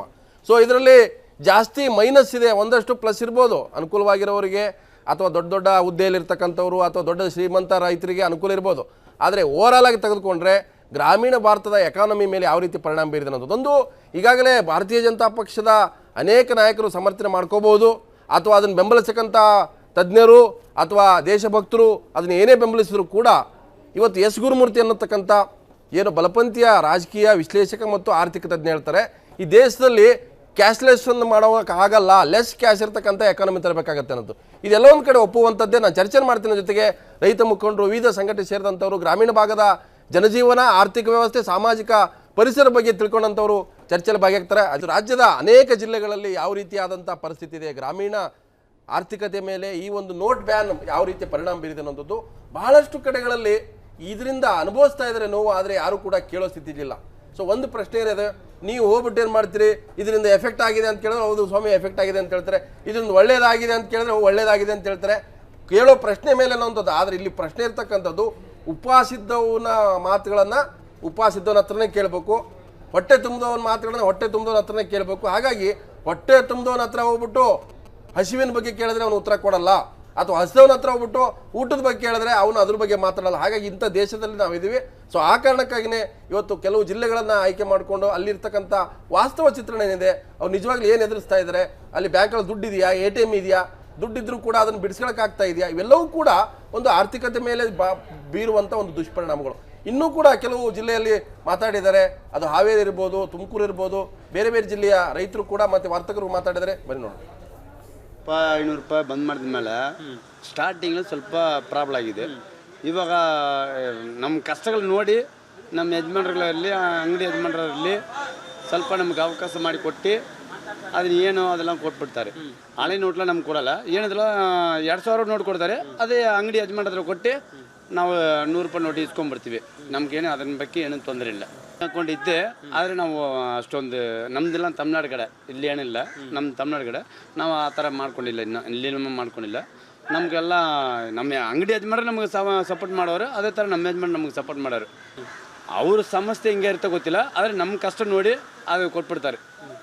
ನಮ್ಮ ಅಂಗಡಿ ಯಜಮಾನರ ಇರಲಿ ಇಲ್ಲ ನಮ್ಮ ಯಜಮಾನರ ಇರಲಿ ನಮ್ಗೆ ಸರಿ ಮಾಡಿ ಕೊಟ್ಬಿಡ್ತಾರೆ. ಪಾಪ ಅವರು ಏನು ಮಾಡ್ತಾವ್ರೆ, ಎಲ್ಲಿ ಹೋಗೋದು ಹಂಗಂತೂ ನಮ್ಗೆ ದಾರಿ ಮಾಡಿ ಕೊಟ್ಬಿಡ್ತಾರೆ. ಸಂಸಾರಕ್ಕೆ ಇದಕ್ಕೆ ಬೇಕಾದಷ್ಟು ಎಷ್ಟು ಅಮೌಂಟ್ 1,000-2,000 ರೂಪಾಯಿ ಕೊಡ್ತಾರೆ, ಅದ್ರ ಮ್ಯಾಗ ನಾವು ಕವರ್ ಮಾಡ್ಕೊಂಡು ತೊಗೊಳ್ತೀವಿ. ಈ ಬಂದಂಥ ಚೆಕ್ ಕೊಡ್ತಾರೆ, ಅದನ್ನು ಅಮೌಂಟ್ 2,000-2,500 ರೂಪಾಯಿ ಕೊಡ್ತಾರೆ, ಅದನ್ನು ತೊಗೊಂಡು ಬಳಸ್ಕೊಂತ ಹೊಂಟೀವಿ. ಮತ್ತೇನು ಪ್ರಾಬ್ಲಮ್ ಇಲ್ಲ. ಹಾಂ, ಅಕೌಂಟ್ ಎಲ್ಲ ಅದ. ಹಾಂ, ಸಾಕಾಗಲ್ಲ ರೀ ಸರ್, ಸಾಕಾಗಿಲ್ಲ. ಮತ್ತು ಅಡ್ಜಸ್ಟ್ಮೆಂಟ್ ಮಾಡ್ಕೋಬೇಕು. ಮತ್ತು ನಿಮ್ಮಂಥರ ನಮ್ಮಂಥರ ಕೂಡ ಸಾಲ ಇಸ್ಕೊಳ್ಳೋದು, ಅವು ಬಂದಾಗ ಅಡ್ಜಸ್ಟ್ಮೆಂಟ್ ಮಾಡ್ತೀವಿ. ಈ ನೋಟ್ ಬ್ಯಾನ್ ಬಂದಾದಮೇಲೆ ವಿಶೇಷವಾಗಿ ರೈತರ ಮೇಲೆ ದೊಡ್ಡ ಸಮಸ್ಯೆ ಆಗಿರುವಂಥದ್ದಂತ ಇದ್ರೆ ಈ ನೋಟ್ ಬ್ಯಾನಿಂದ ನಾವು ರಾಶಿಯನ್ನು ಮಾಡ್ತಾಯಿದ್ದೇವೆ. ಕಟಾವು ಬಂದಂಥ ಪೀಕ್ಗಳನ್ನು ಕಟಾವು ಮಾಡೋಕ್ಕೆ ನಿಗದಿತ ಟೈಮ್ದಾಗ ಕಟಾವು ಮಾಡೋಕ್ಕಾಗಲಿಲ್ಲ. ಉದಾಹರಣೆಗೆ ಕಬ್ಬಾಗಿರ್ಬೋದು, ಭತ್ತ ಆಗಿರ್ಬೋದು, ನಾವು ಅದೇ ಟೈಮ್ದಾಗ ಕಟಾವು ಮಾಡಿದರೆ ನಮಗೆ ಲಾಭ ಬರ್ತೈತಿ. ಆ ಟೈಮ್ದಾಗ ಕಟಾವು ಮಾಡೋಕ್ಕಾಗಲಿಲ್ಲ, ಯಾಕೆಂದರೆ ಹೊಸ ನೋಟ್ ಬಂದು ಹಳೆ ನೋಟ್ ಯಾರೂ ಮುಟ್ಲಿಲ್ಲ. ನಾವು ಕಟಾವು ಮೊದಲೇ 12 ತಿಂಗಳಿಗೆ ಮಾಡಬೇಕಾಗಿದ್ದು 14 ತಿಂಗಳಿಗೆ ಬಂತು. ನಮ್ಮ ರೈತರು ಭೂಮಿ ಎಲ್ಲ ಮಾರಿದ್ರು, ಮಾರಿದಂಥ ದುಡ್ಡನ್ನು ನಾವು ತಂದು ಮನ್ಯಾಗ ಇಟ್ಕೊಂಡು ಕುಂತಿದ್ದೆವು. ನಮಗೆ ಇದು ಯಾವುದೂ ಗೊತ್ತಿರಲಿಲ್ಲ ಬಂದ್ ಆಗ್ತೈತಿ ಅಂತೇಳಿ. ಇವತ್ತು ಲಕ್ಷ ಗಂಟ್ಲೆ ನಮಗೆ ಭೂಮಿಯನ್ನು ಮಾರಿ ದುಡ್ಡು ಬಂದೈತಿ. ಆ ದುಡ್ಡನ್ನು ಏನು ಮಾಡ್ಬೇಕಂತೇಳಿ ದಿಕ್ಕು ತೋರಿಸ್ತಾ ಇಲ್ಲ. ಹೀಗಾಗಿ ಒಂದೆರಡು ಹಲವಾರು ಸಮಸ್ಯೆಗಳು ಯಾವಾಗೂ ಕೂಡ ರೈತರಿಗೆ ಆಗ್ತಾವು. ಇವತ್ತು ಕೂಡ ರೈತರಿಗೆ ಲುಕ್ಷಣ ಆಗ್ತೈತಿ. ಇದನ್ನು ಸರ್ಕಾರ ನಮಗೆ ಈ ಲುಕ್ಷಣನ ತುಂಬಿಕೊಡ್ಬೇಕು. ಇಲ್ದಿದ್ರೆ ಮತ್ತೊಂದು ಐತಿ, ಈ ಸ್ವತಂತ್ರ ಸಿಕ್ಕ ಮೇಲೆ ರೈತರಿಗೆ ಯಾವ ರೀತಿ ಅನ್ಯಾಯ ಆಗೈತಿ, ಮತ್ತು ಈ ಮೋದಿ ಸರ್ಕಾರ ಬಂದ ಮೇಲೆ ಗೊಬ್ಬರದ ರೇಟ್ ಕಮ್ಮಿ ಆಯಿತು, ಇನ್ನು ಚಲೋ ಆಯಿತು, ಚಲೋ ದಿನ ಬರ್ತಾವಂದರೆ ಅಚ್ಚೇ ದಿನ ಅನ್ನುವಂಥದ್ದು ಕೇವಲ ನಮಗೆ ಬರವಣಿಗೆ ಮಂದಿಗೆ ಅಷ್ಟೇ ಆಯಿತು. ಇಡೀ ರೈತ ಕುಲಕ್ಕೆ ಅನ್ಯಾಯ ಆಗೈತಿ. ಇನ್ನಾದರೂ ಸರಿಪಡಿಸ್ಬೇಕಂತ ಹೇಳಕ್ಕೆ ಇಚ್ಛಪಡ್ತೀನಿ. ನಮಗೆ ರೈತರ ಸಮಸ್ಯೆಗಳು ವಿಪರೀತ ಸಮಸ್ಯೆ ಇದೆ. ಸುಮಾರು ಮಾಡೋದು ಒಳ್ಳೇದೇ ಇರ್ಬೋದು, ಬಟ್ ರೈತಗಳು ಭಾಳ ತೊಂದರೆ ಇದೆ. 2,000 ರೂಪಾಯಿ ತೊಗೊಂಡಿದ್ರೆ ಒಂದು ಮೂಟೆ ಗೊಬ್ಬರ ಬಂದು 1,200 ರೂಪಾಯಿ. ನಾವು 4 ಮೂಟೆ 5 ಮೂಟೆ ಗೊಬ್ಬರಗಳಾಗಬೇಕದು. ಕೂಲಿಯವ್ರು ಬಂದು 200 ರೂಪಾಯಿ ಕೂಲಿ ಕೊಡಬೇಕು. ಇಲ್ಲಿಂದ ಬಂದು ಔಷಧಿಗಳು ಬಂದು 3,000 4,000 ರೂಪಾಯಿ ಔಷಧಿಗಳು ತೊಗೊಳ್ಬೇಕು. ವಾರದಲ್ಲಿ ಇವ್ರು 2,000 ಕೊಟ್ಟರೆ ಕೂಲಿಯವ್ರು ಕೊಡೋದು, ನಾವು ಮೊಟ್ಟೆಗೆ ಜೀವನ ಮಾಡೋದ, ಇಲ್ಲ ಅಕಸ್ಮಾತ್ ಗೊಬ್ಬರಗಳು ಹಾಕೋದ, ಏನು ಮಾಡೋದ ನಾವು? ಬೆಳೆಗಳ ಸಮಸ್ಯೆಯಲ್ಲಿ ನಾವು ಬೆಳೆಗಳು ಬೆಳೆದ್ರೆ ಅಲ್ಲಿ ಮಾರ್ಕೆಟಲ್ಲಿ ಬೆಲೆಗಳಿಲ್ಲ, ಅಲ್ಲಿ ಬರೋ ಅಮೌಂಟ್ ಇಲ್ಲಿ ಕೂಲಿಯವ್ರಿಗೆ ಸಲ್ಲಂಗಿಲ್ಲ. ನಮ್ಮ ದೊಡ್ಡ ಸಮಸ್ಯೆನೇ ರೈತಗಳಿಗೆ. ಬೆಳೆಗಳು ಆಲ್ರೆಡಿ ಇದೆ, ಚಿಕ್ಕಡಿಕಾಯಿ ಇದೆ, ಡಚ್ ಇದೆ. ಅದರಲ್ಲಿ ಕೂಲಿಯವ್ರಿಗೆ ನಾವು 200 ರೂಪಾಯಿ ಕೂಲಿ ಮಾಡಿಬಿಟ್ಟಾರೆ, ರೇಷನ್ ರೇಟ್ ಹೆಚ್ಚಾಗೈತೆ ಅಂದ್ಬಿಟ್ಟು ಅವ್ರದ್ದು ಸಮಸ್ಯೆಗಳಿದೆ. ಅವ್ರ ಸಮಸ್ಯೆಗೆ ನಾವು ಸಂಧಾನ ಮಾಡ್ಬೇಕು, ತುಂಬ ಕಷ್ಟ ಇದೆ ನಮಗೆ. ಸರ್ಕಾರ ಇರ್ತಕ್ಕಂಥ SBI ಬ್ಯಾಂಕು ATM ಜಾಸ್ತಿ ವರ್ಕ್ ಆಗೋದಿಲ್ಲ. ಅದು ಬೇರೆ ಬ್ಯಾಂಕಲ್ಲಿ ಸಿಗ್ತಕ್ಕಂಥ ಅಮೌಂಟ್ ಅದ್ರಲ್ಲಿ ಸಿಗೋದಿಲ್ಲ, ಫಾಸ್ಟಾಗಿ ಸಿಗೋದಿಲ್ಲ. ಅದೇನು ಪ್ರಾಬ್ಲಮ್, ಅದು ಏನು ಕನ್ವಿನ್ಸ್ ತರಿಸ್ಕೋಬೇಕಾ ಅಥವಾ ಏನು ಪ್ರೊಸೀಸ್ ಮಾಡ್ಬೇಕಂತ ಗೊತ್ತಾಗ್ತಾರೆ ಸರಿಯಾಗಿ. ಬಟ್ ಕ್ಯೂ ನಿಂತ್ಕೊಳ್ತಾರೆ, ಕ್ಯೂ ನಿಂತ್ಕೊಂಡು ಪ್ರಾಬ್ಲಮ್ ಆಗುತ್ತೆ, ಅದು ಅಮೌಂಟ್ ಸಿಗೋಲ್ಲ ಸರಿಯಾಗಿ. ಯಾವಾಗೂ ಪ್ರಾಬ್ಲಮ್ ಆಗುತ್ತೆ. ATM ಸ್ವಲ್ಪ ಜನಕ್ಕೆ ಬರುತ್ತೆ, ಒಂದು 10% ಬರುತ್ತೆ, ಒಂದು 90% ಕ್ಯೂ ನಿಂತ್ಕೊಂಡು ಮತ್ತೆ ವಾಪಸ್ ಹೋಗ್ತಾರೆ. ಅದೇ ಪ್ರಾಬ್ಲಮ್ ಜಾಸ್ತಿ ಆಗ್ತಾರೆ. ಬಡವರೆಲ್ಲ ಇವಾಗಲೂ ಕಷ್ಟ ಬೀಳ್ಬೇಕು, ಇನ್ನು ಮುಂದೆನೇ ಬೀಳಬೇಕು. 5 ವರ್ಷ ಮುಂದೆ ತಗೊಂಡ್ಬರ್ತೀನಿ, ಎಲ್ಲರೂ ಒಂದೇ ಮಾಡ್ತೀನಿ ಅಂತ ಬಿಟ್ಟು ಮೋದಿಯವ್ರು ಮಾಡಿಬಿಟ್ಟು ಇವತ್ತು ಮಾಡಿರೋದೇನು? ಹಿಂದೆ 10 ಬಿಸಾಕಿ ಇನ್ನೂ 15 ವರ್ಷ ಹಿಂದೆ ಸಾಯಿರಿ ಅಂತ ಹೇಳ್ಬಿಟ್ಟು ಇರ್ತಕ್ಕಂಥ ಇನ್ನು 5 ವರ್ಷ ಮುಂದಕ್ಕೆ ಹಾಕಿದ್ದಾರೆ ಅಷ್ಟೇ. ಬಡವ್ರಿಗೆ ಯಾರಿಗೂ ಅನುಕೂಲ ಆಗಲ್ಲ, ಮುಂದೇನೂ ಆಗಲ್ಲ ಸರ್. ಪಕ್ಕ ಈ ಸಮಸ್ಯೆ ಹಿಂಗೆ ಇದ್ದೇ ಇರುತ್ತೆ ನೋಡಿ. ಎಲ್ಲ ಕೆಲಸ ಕಾರ್ಯ ಎಲ್ಲ ಬಿಟ್ಟು ಬಂದು ಗಂಟೆಗಟ್ಟಲೆ ಇಲ್ಲಿ ಕ್ಯೂ ನಿಂತ್ಕೊಳ್ಳೋದು, ಅದು ಬರೋದು ಎಷ್ಟು? ಬರೀ 2,000. ಬ್ಯಾಂಕಲ್ಲಿ ಹೋದರೆ ಎಷ್ಟೋ ಬರೀ 10,000 ಕೊಡ್ತಾರೆ, ಏನೋ ವಾರಕ್ಕೆ 24,000 ಅಂತ ಹೇಳ್ಬಿಟ್ಟು. ಯಾವುದು ಯೂಸ್ ಆಗ್ತಾ ಇಲ್ಲ ಅಲ್ಲ. ಈ ಕಡೆ ಊಟಕ್ಕಿಲ್ಲದ್ರೆ ಅಳಿಬೇಕಾಗಿ ಜನ ಆತ ಪರಿಸ್ಥಿತಿ ಆಗ್ಬಿಟ್ಟದೆ. ಏನು ನೋಡಿ ಅಂದ್ರೆ ಎಲ್ಲ ಸಾವುಕಾರಗಳೆಲ್ಲ ಚೆಕ್ಕ ಕೊಡತ್ತಾರ ರೀ ಹಮಾರುಗಳಿಗೆ. ಚಿಲ್ಲರ್ ಪ್ರಾಬ್ಲಮ್ ಆಗೈತ್ರಿ ಎಲ್ಲ. ATM ಅದು ಇಲ್ರಿ, ನಮ್ದು ಖಾತೆ ಅದಾವ್ರಿ. ಖರೀ ನಮ್ಮ ಹಳ್ಯಾದ ಖಾತೆ ರೀ ಎಲ್ಲ. ಇಲ್ಲಿ ಏನು ಖಾತೆ ಇಲ್ಲ, ಏನಿಲ್ಲ. ಸಾವುಕಾರೆಲ್ಲ 500 ನೋಟನ್ನ ತೊಗೋನತ್ತಾರ, ಇಲ್ಲ ರೀ ಚೆಕ್ ತೊಗೋನತ್ತಾರ, ನೋಟ್ ತೊಗೋನತ್ತಾರ ರೀ. ಅದ್ರ ಸಲುವಾಗಿ ನಮ್ಗೆ ಹಮಾಲ್ ಈಗೆಲ್ಲ ಬಂದ್ ಆಗೈತ್ರಿ ಹಳೆ ನೋಟ. ಅದಕ್ಕೆ ಅವ್ರು ಹಮಾಲಿನೂ ನಮ್ದೇನು 6 ತಿಂಗಳಿಗೊಮ್ಮೆ ಲೆಕ್ಕ ಕೊಡ್ತಾರೆ ಬಿಡ್ರಿ, ಆದರೂ ಚೆಕ್ ತೊಗೊಂತಾರೆ ರೀ. ನಮ್ಗೇನೀಗ ಹಮಾಲಿ ಎಷ್ಟಾಗಿದೆ ಅಷ್ಟು ಕೊಡ್ತಾರೆ ರೀ ಚೆಕ್. ಇಲ್ಲ ರೀ, ನಮ್ದು ತಿಂಗಳಗಟ್ಲೆ ಹಮಾಲಿ ರೀ. ಹಾಂ, ಏನಾದ ಒಂದು ಸಲ 10,000 ಬರ್ತೈತಿ, ಒಂದು ಸಲ 8,000 ಬರ್ತೈತಿ. ಇನ್ನೂ ಏನು ಹಾಕಿಲ್ಲ ನಾವು, ಚೆಕ್ಕನ್ನು ತೊಗೊಂಡಿಲ್ರಿ ಇನ್ನೂ. ಒಟ್ಟೆ ತೊಗೊಂಡಿಲ್ಲ ನಾವು, ನಮ್ಮ ಇಲ್ಲಿ ಖಾತೆ. ಸೊ ಅಂದರೆ ಈಗ ಗ್ರಾಮೀಣ ಭಾಗದಲ್ಲಿ ಇರ್ತಕ್ಕಂಥ ಏನು ಅಕೌಂಟ್ ಇಲ್ಲ, ATM ಕಾರ್ಡ್ ಇಲ್ಲ, ಚೆಕ್ ಇಲ್ಲ ಅಂಥವ್ರೆಲ್ಲರೂ ಕೂಡ ಬ್ಯಾಂಕಿಂಗ್ ಬರಲೇಬೇಕು. ಸೊ ಅದಕ್ಕೆ ಇದು ಪದ್ಧತಿ ತಂದಿರೋದು. ಯಾರೂ ಕೂಡ ಕೈಯಲ್ಲಿ 100 ರೂಪಾಯಿ 1,000 ರೂಪಾಯಿ ವ್ಯವಹಾರ ಮಾಡೋಂಗಿಲ್ಲ. ಸೊ ಎಲ್ಲರೂ ಕೂಡ ಬ್ಯಾಂಕಿಂಗ್ ವ್ಯವಸ್ಥೆಗೆ ಬರಬೇಕು ಅನ್ನುವಂಥದ್ದು ಕೂಡ ಕೇಂದ್ರ ಸರ್ಕಾರದ ಒಂದು ಸದಿಚ್ಛೆ. ನಮ್ಮ ಜೊತೆಗೆ ಹಿರಿಯ ಪತ್ರಕರ್ತ ರಾಜಶೇಖರ್ ಅಬ್ಬೂರು ಇದ್ದಾರೆ. ಅಬ್ಬೂರು ಸ್ವಾಗತ. ಮತ್ತು ನೀನು ಕೇಳ್ತೀನಿ, ಈಗ ಹಳ್ಳಿ ಭಾಗದಲ್ಲಿ ನೀವು ಅಕೌಂಟ್ ಮಾಡಬೇಕು, ಬ್ಯಾಂಕಲ್ಲಿ ಖಾತೆ ತೆರಿಬೇಕು, ನಿಮ್ದು 100 ರೂಪಾಯಿ 200 ರೂಪಾಯಿ ವ್ಯವಹಾರ ಬ್ಯಾಂಕಲ್ಲೇ ಆಗಬೇಕು, ಕೂಲಿ ಕೂಡ ಬ್ಯಾಂಕಿಂದ ಚೆಕ್ ಕೊಡಬೇಕು, ಇಲ್ಲ ATM ತೆಗೆದು ಕೊಡಬೇಕು, ಪ್ರತಿಯೊಂದು ವ್ಯವಹಾರ ಕೂಡ ಬ್ಯಾಂಕಿಂಗಲ್ಲಿ ಆಗಬೇಕು. ಏನು ತಪ್ಪಿದೆ ಇದ್ರಾಗೆ? ತಪ್ಪೇನಿಲ್ಲ ಸರ್, ಆದರೆ ಬ್ಯಾಂಕ್ ಇರಬೇಕಲ್ಲ. ಬ್ಯಾಂಕ್ ಇರಬೇಕು, ಶಾಖೆಗಳಿರಬೇಕು. ಈಗ ಸರ್ಕಾರದ ಅಂಕಿಅಂಶಗಳ ಪ್ರಕಾರನೇ ಒಂದು 6,069,000 ಬ್ಯಾಂಕ್ ಇದ್ದಾವೆ ರೂರಲ್ ಇಂಡಿಯಾದಲ್ಲಿ. 6 ಲಕ್ಷ ಒಟ್ಟು ಬ್ಯಾಂಕ್ ಇದರೊಳಗೆ. 6 ಲಕ್ಷ ಹಳ್ಳಿಗಳು, 6 ಲಕ್ಷ ಹಳ್ಳಿಗಳಲ್ಲಿ 69,000 ಬ್ಯಾಂಕ್ ಇದ್ದಾವೆ. ಎಲ್ಲಿಂದ ಎಲ್ಲಿಗೆ ಬರುತ್ತೆ? ಇನ್ನು ಒಂದು. ಆಮೇಲೆ ಮೋದಿಯವರು ಇನ್ನು ದೊಡ್ಡ ಪಟ್ಟಣಗಳ ವಿಚಾರನೂ ತೊಗೊಂಡ್ರು ಅಷ್ಟೇ. ಈಗ ನಮ್ಮಿಂದ ಬ್ಯಾಂಕಿಗೆ ತುಂಬಿಸ್ಕೊಂಡಿರೋ ಹಣ 12,000 ಕೋಟಿ. 12 ಲಕ್ಷ, ಆಲ್ಮೋಸ್ಟ್ 12 ಲಕ್ಷ ಕೋಟಿ, 1,000 ಕೋಟಿ. ಹಾಂ, ಅಷ್ಟಕ್ಕೆ ಮುಟ್ಟಿದೆ. ಆದರೆ ಬ್ಯಾಂಕಿಗೆ ತುಂಬಿರೋದು ಎಷ್ಟು? ಇವರು 4.25 ಲಕ್ಷ ಕೋಟಿ ಇವತ್ತುವರೆಗೆ RBI ತುಂಬಿರೋದು. ಸೊ 1/3 ಆಫ್ ದಿ ಅಮೌಂಟು ಕೂಡ 8.5 ಲಕ್ಷ ಕೋಟಿ ಬರಬೇಕು. ಅದಕ್ಕೆ ನೀವು ಕರೆಕ್ಟ್ ಮ್ಯಾಚ್ ಮಾಡಬೇಕಾದ್ರೆ ಹಣ ನಮ್ಮ ಹಣನ ಬ್ಯಾಂಕಿಗೆ ತುಂಬಿಸ್ಕೊಂಡ್ರು ಈಸಿಯಾಗಿ. ಆದರೆ ಜನಗಳಿಗೆ ಹಣ ಸಿಗದಂಗೆ ಮಾಡಿಟ್ಟವ್ರೆ. ಇದ್ರ ಉದ್ದೇಶ ಏನು? ನಮ್ಮ ಕೈಯಲ್ಲಿ ದುಡ್ಡು ಐತೆ ತೊಳಂಗಿಲ್ಲ, ದುಡ್ಡಿಲ್ಲ. ಆಮೇಲೆ ಎಲ್ಲೋದ್ರೂ ಅವ್ರು ಹೇಳಿದ ಒಂದು ಮಾತನ್ನು ಕೂಡ ಯಾವ ಬ್ಯಾಂಕ್ದವರು ನಡೆಸ್ಕೊಡ್ತಾ ಇಲ್ಲ. ನಿಮಗೆ ಬ್ಯಾಂಕಿನವ್ರು ಫಜಿತಿ ಆಗಿದೆ ಪಾಪ. ಅವರಿಗೆ ಕೂಡ ಹಗಲು ಕೆಲಸ ಮಾಡಿ 2,000 ರೂಪಾಯಿ ATM ಅಂತಾರೆ. ನೋಡಿ ಇವತ್ತು ಇದು ಹಿಂದೂ ಟೈಮ್ ಪತ್ರಿಕೆಯಲ್ಲಿ ತಮಿಳುನಾಡಲ್ಲಿ ಪಬ್ಲಿಕ್ ಸೆಕ್ಟರ್ ಬ್ಯಾಂಕ್ ಇಂತ ಪ್ರೈವೇಟ್ ಬ್ಯಾಂಕಿಗೆ 12,000 ಕೋಟಿ ರೂಪಾಯಿ ಹಾಕಿದ್ದಾರೆ. ಪಬ್ಲಿಕ್ ಸೆಕ್ಟರ್ ಬ್ಯಾಂಕಿಗೆ 6,000 ಕೋಟಿ ಹಾಕಿದ್ದಾರೆ. ಈ ಪ್ರೈವೇಟ್ ಬ್ಯಾಂಕಿಗೆ ಹಾಕಿರ್ತಕ್ಕಂಥದ್ದು ದಂಧೆ ಅಂತ. ಇದು all India bankers association release ಮಾಡಿರೋ ಡಾಟಾ. ಈಗ ಆಕ್ಸಿಸ್ ಬ್ಯಾಂಕ್ ಇನ್ನೇನು ಅದರ ಲೈಸೆನ್ಸೇ ರದ್ದು ಮಾಡ್ತೀವಿ ಅಂತ ಹೇಳಿ ಆಗಲೇ ಒಂದು ಇಂಡಿಕೇಶನ್ ಕೊಟ್ಟಿದ್ದಾರೆ. ನೀವು ಆದಷ್ಟು ಬೇಗ ಬೇರೆ ಬ್ಯಾಂಕ್ ಸಿಕ್ಕಿದ್ದಾರೆ, RBI ಆಫೀಸರ್ ಸಿಕ್ಕಿದ್ದಾನೆ ಇವತ್ತು. ಆಮೇಲೆ ಅದು ಫಸ್ಟ್ ಟೈಮು ಕರಪ್ಷನ್ ಇವರು ನಿಲ್ಲಿಸ್ಬಿಡ್ತೀವಿ ಅಂತ ಹೇಳಿ ಹೊರಟ್ರಲ್ಲ. RBI ನಲ್ಲಿ ಕರಪ್ಷನ್ ಇರಲಿಲ್ಲ. ಫಸ್ಟ್ ಟೈಮ್ RBI ಆಫೀಸರ್ಸು ಕೂಡ ಕರಪ್ಷನ್ ಇಳಿದ್ಬಿಟ್ರು. ಅಂದ್ರೆ ಎಲ್ಲರೂ ಕೂಡ ಇದರ ಮಿಲಾಪಿ ಇದ್ದಾರೆ, ಎಲ್ಲರೂ ಸೇರಿದ್ದಾರೆ ಕೈ. ರಾಜಶೇಖರ್ ಬರ್ತೀನಿ. ನಾನು ಗುಲ್ಬರ್ಗದ ವಿಜಯ ಕನ್ನಡ ಪತ್ರಿಕೆಯ ಪತ್ರಕರ್ತರಂತ ಯಡ್ರಾಮಿ ನಂಬರಲ್ಲಿ ಬಸವರಾಜ್ ಯಡ್ರಾಮಿ ಇದ್ದಾರೆ. ಯಡ್ರಾಮಿ ಅವರೇ, ಇವತ್ತು ಗ್ರಾಮೀಣ ಭಾಗದಲ್ಲಿ ತಾವು ಕೂಡ ನೋಡಿದ್ರಿ, ವಿಶೇಷವಾಗಿ ಹೈದರಾಬಾದ್, ಕರ್ನಾಟಕ, ಈ ನೋಟ್ ಬ್ಯಾನ್ ಇಂದ ಏನ್ ಪರಿಣಾಮ ಆಗಿದೆ? ನಿಜವಾಗ್ಲೂ ಒಳ್ಳೇದಾಗಿದೆಯಾ ಅಥವಾ ದುಷ್ಪರಿಣಾಮ ಆಗಿದೆ? ನಮಸ್ಕಾರ ಹುಗಾರ್ ಸರ್, ಎಲ್ಲ ಸುದ್ದಿ ಟಿವಿ ವೀಕ್ಷಕರೆಲ್ಲರೂ ನಮಸ್ಕಾರ. ವಿಶೇಷ ಅಂತಂದ್ರೆ ಈ ನೋಟ್ಗಳ ಬ್ಯಾನ್ ಮಾಡಿರೋದು ಬರೀ ನಾಮಕಾವಸ್ಥೆಗೆ, ಬಹುತೇಕ ಗ್ರಾಮೀಣ ಜನರಿಗೆ ಸಿಕ್ಕಾಪಟ್ಟೆ ಸಮಸ್ಯೆ ಆಗಿದೆ ಸರ್ ನಮ್ಮಲ್ಲಿ. ಅಂದ್ರೆ ಮೇಲ್ನೋಟಕ್ಕೆ ಜನ ಅದನ್ನ ಸಹಿಸಿಕೊಳ್ಳೋ ರೀತಿಯಲ್ಲಿ ಯಾವುದೋ ಒಂದು ಭಾವನೆ ತರ ಏನೋ ಒಂದು ಈ ಭಾವನೆಗಳಿಂದಾಗಿ ಜನ ನಮ್ಗೇನು ತೊಂದರೆ ಆಗಿಲ್ಲ ಅಂತ ಹೇಳ್ಕೊಳ್ತಾ ಇದ್ರು ಸಹ, ಅಂದ್ರೆ ಹೊಟ್ಟೆ ಹೇಳ್ತಾ ಇಲ್ಲ. ಹೊಟ್ಟೆಂದ ಯಾರು ಹೇಳ್ತಾ ಇಲ್ರಿ, ಬಟ್ ತ್ರಾಸ ಬಹಳ ಅದ ಎಲ್ಲರಿಗಿರಿ, ತ್ರಾಸ ಅದ. ಯಾಕಂತಂದ್ರೆ ಈಗ ಸಣ್ಣ ಒಂದು ಉದಾಹರಣೆ ಅಂತಂದ್ರೆ, ಈಗ ಯಾದಗಿರಿ ಮತ್ತು ಕಲಬುರಗಿ ಜಿಲ್ಲೆಯಲ್ಲಿ ಈಗ ಈ ತಿಂಗಳಿಂದ ಈ ಭತ್ತದ ರಾಶಿ ಸ್ಟಾರ್ಟ್ ಆಗಿದ್ರಿ. ಆ ಭತ್ತದ ರಾಶಿ ಖರೀದಿ ಆಗಿದ್ರಿ, ತಗೊಳ್ಳಿಕ್ ಯಾರು ಮುಂದ್ ಬರ್ಲಾಗ್ಯಾರ ಸದ್ಯಲ್ರಿ. ದುಡ್ಡಿಲ್ಲ, ಯಾರ ಕೈಗೆ ದುಡ್ಡಿದೆ, ದುಡ್ಡು ಹಳೆ ನೋಡ್ ಕೊಡ್ತಾರೆ ಕೆಲವೊಬ್ರು. ಹಳೆ ನೋಡ್ ಕೊಡ್ತೀವಿ ತಗೋರಿ ಅಂತ ರೈತರು, ಅವ್ರು ತಗೊಂಡೆಲ್ಲಿ ಹೋಗ್ಬೇಕ್ರಿ ಅವ್ರು. ಆ ತಗೊಂಡ್ರೆ ಬ್ಯಾಂಕ್ಗೆ ಹಾಕ್ಬೇಕು, ಇಲ್ಲ ಅಂದ್ರೆ ಒಂದು 2.5 ಲಕ್ಷಕ್ಕೆ ಹೆಚ್ಚಿಗಾದ್ರೆ ಇನ್ಕಮ್ ಟ್ಯಾಕ್ಸ್ ಅದು ಇದು ಬೇರೆ ಬೇರೆ ಕಾರಣಗಳಿಂದ ಯಾರು ಹಿಂದೆ ಹಾಕ್ಲಿಕ್ಕೆ ರೊಕ್ಕ ತಗೊಳಕ್ರಿ. ವ್ಯಾಪಾರಿಗಳು ಸಹ ಜನರಿಗೆ ತಗೋತಾ ಇಲ್ರಿ. ಹಿಂಗಾಗಿ ಬಹಳ ಸಮಸ್ಯೆ ಆಗ್ಬಿಟ್ಟಿದ್ರಿ ರೈತರಿಗೆ. ಒಂದ್ರಿ, ಎರಡನೇದು ವಿಶೇಷ ಈ ಮದುವೆ ಮುಂಜಿ ಸೀಸನ್ ಸ್ಟಾರ್ಟ್ ಆಗಿದೆ ಸದ್ಯ. ಈ ಮದುವೆ ಮುಂಜಿ ಸೀಸನ್ ಸ್ಟಾರ್ಟ್ ಆಗಿ ಮದುವೆಗ ಆಯರಿ ಮಾಡ್ತಾರಲ್ರಿ, ಆಯರಿ.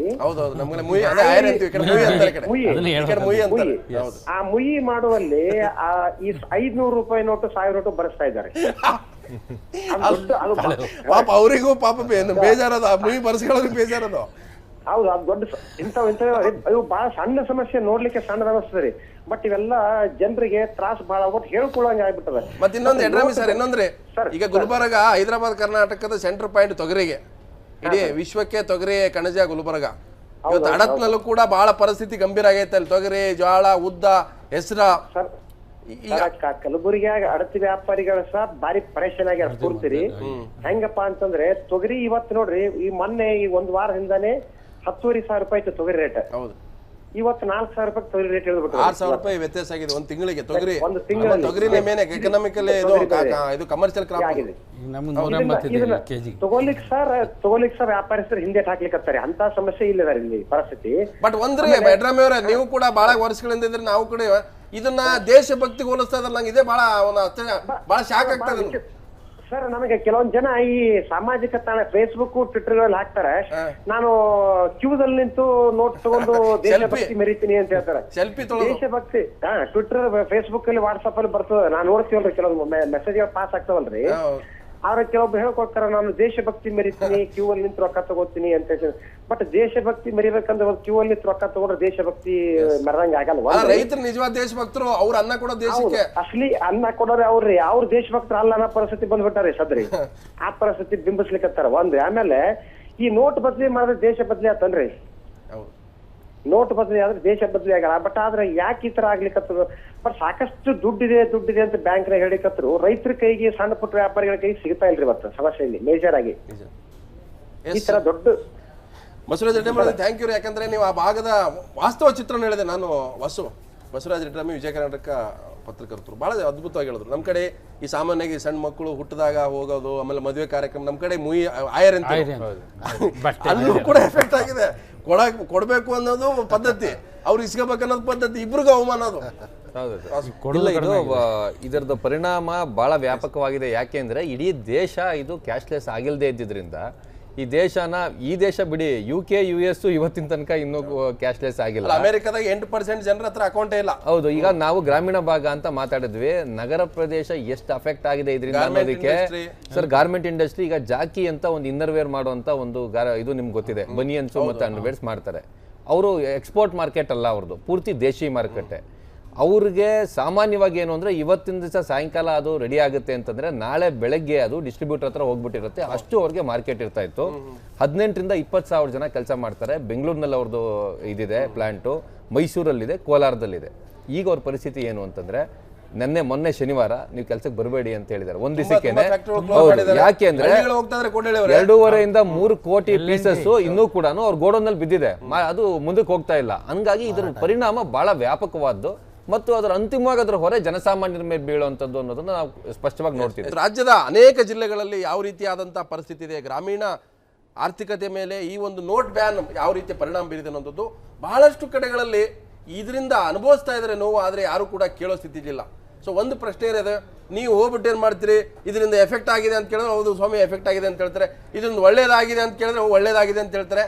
ಕೇಳೋ ಪ್ರಶ್ನೆ ಮೇಲೆ ಅನ್ನೋಂಥದ್ದು. ಆದರೆ ಇಲ್ಲಿ ಪ್ರಶ್ನೆ ಇರ್ತಕ್ಕಂಥದ್ದು ಉಪವಾಸಿದ್ದವನ ಮಾತುಗಳನ್ನು ಉಪವಾಸಿದ್ದವನ ಹತ್ರನೇ ಕೇಳಬೇಕು, ಹೊಟ್ಟೆ ತುಂಬಿದವನ ಮಾತುಗಳನ್ನ ಹೊಟ್ಟೆ ತುಂಬಿದವನ ಹತ್ರನೇ ಕೇಳಬೇಕು. ಹಾಗಾಗಿ ಹೊಟ್ಟೆ ತುಂಬಿದವನ ಹತ್ರ ಹೋಗ್ಬಿಟ್ಟು ಹಸಿವಿನ ಬಗ್ಗೆ ಕೇಳಿದ್ರೆ ಅವನು ಉತ್ತರ ಕೊಡಲ್ಲ, ಅಥವಾ ಹಸಿದವನ ಹತ್ರ ಹೋಗ್ಬಿಟ್ಟು ಊಟದ ಬಗ್ಗೆ ಕೇಳಿದ್ರೆ ಅವನು ಅದ್ರ ಬಗ್ಗೆ ಮಾತಾಡಲ್ಲ. ಹಾಗಾಗಿ ಇಂಥ ದೇಶದಲ್ಲಿ ನಾವಿದ್ದೀವಿ.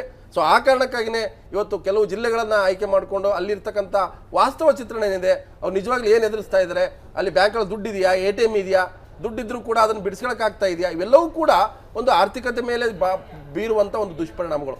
ಇನ್ನೂ ಕೂಡ ಕೆಲವು ಜಿಲ್ಲೆಯಲ್ಲಿ ಮಾತಾಡಿದ್ದಾರೆ.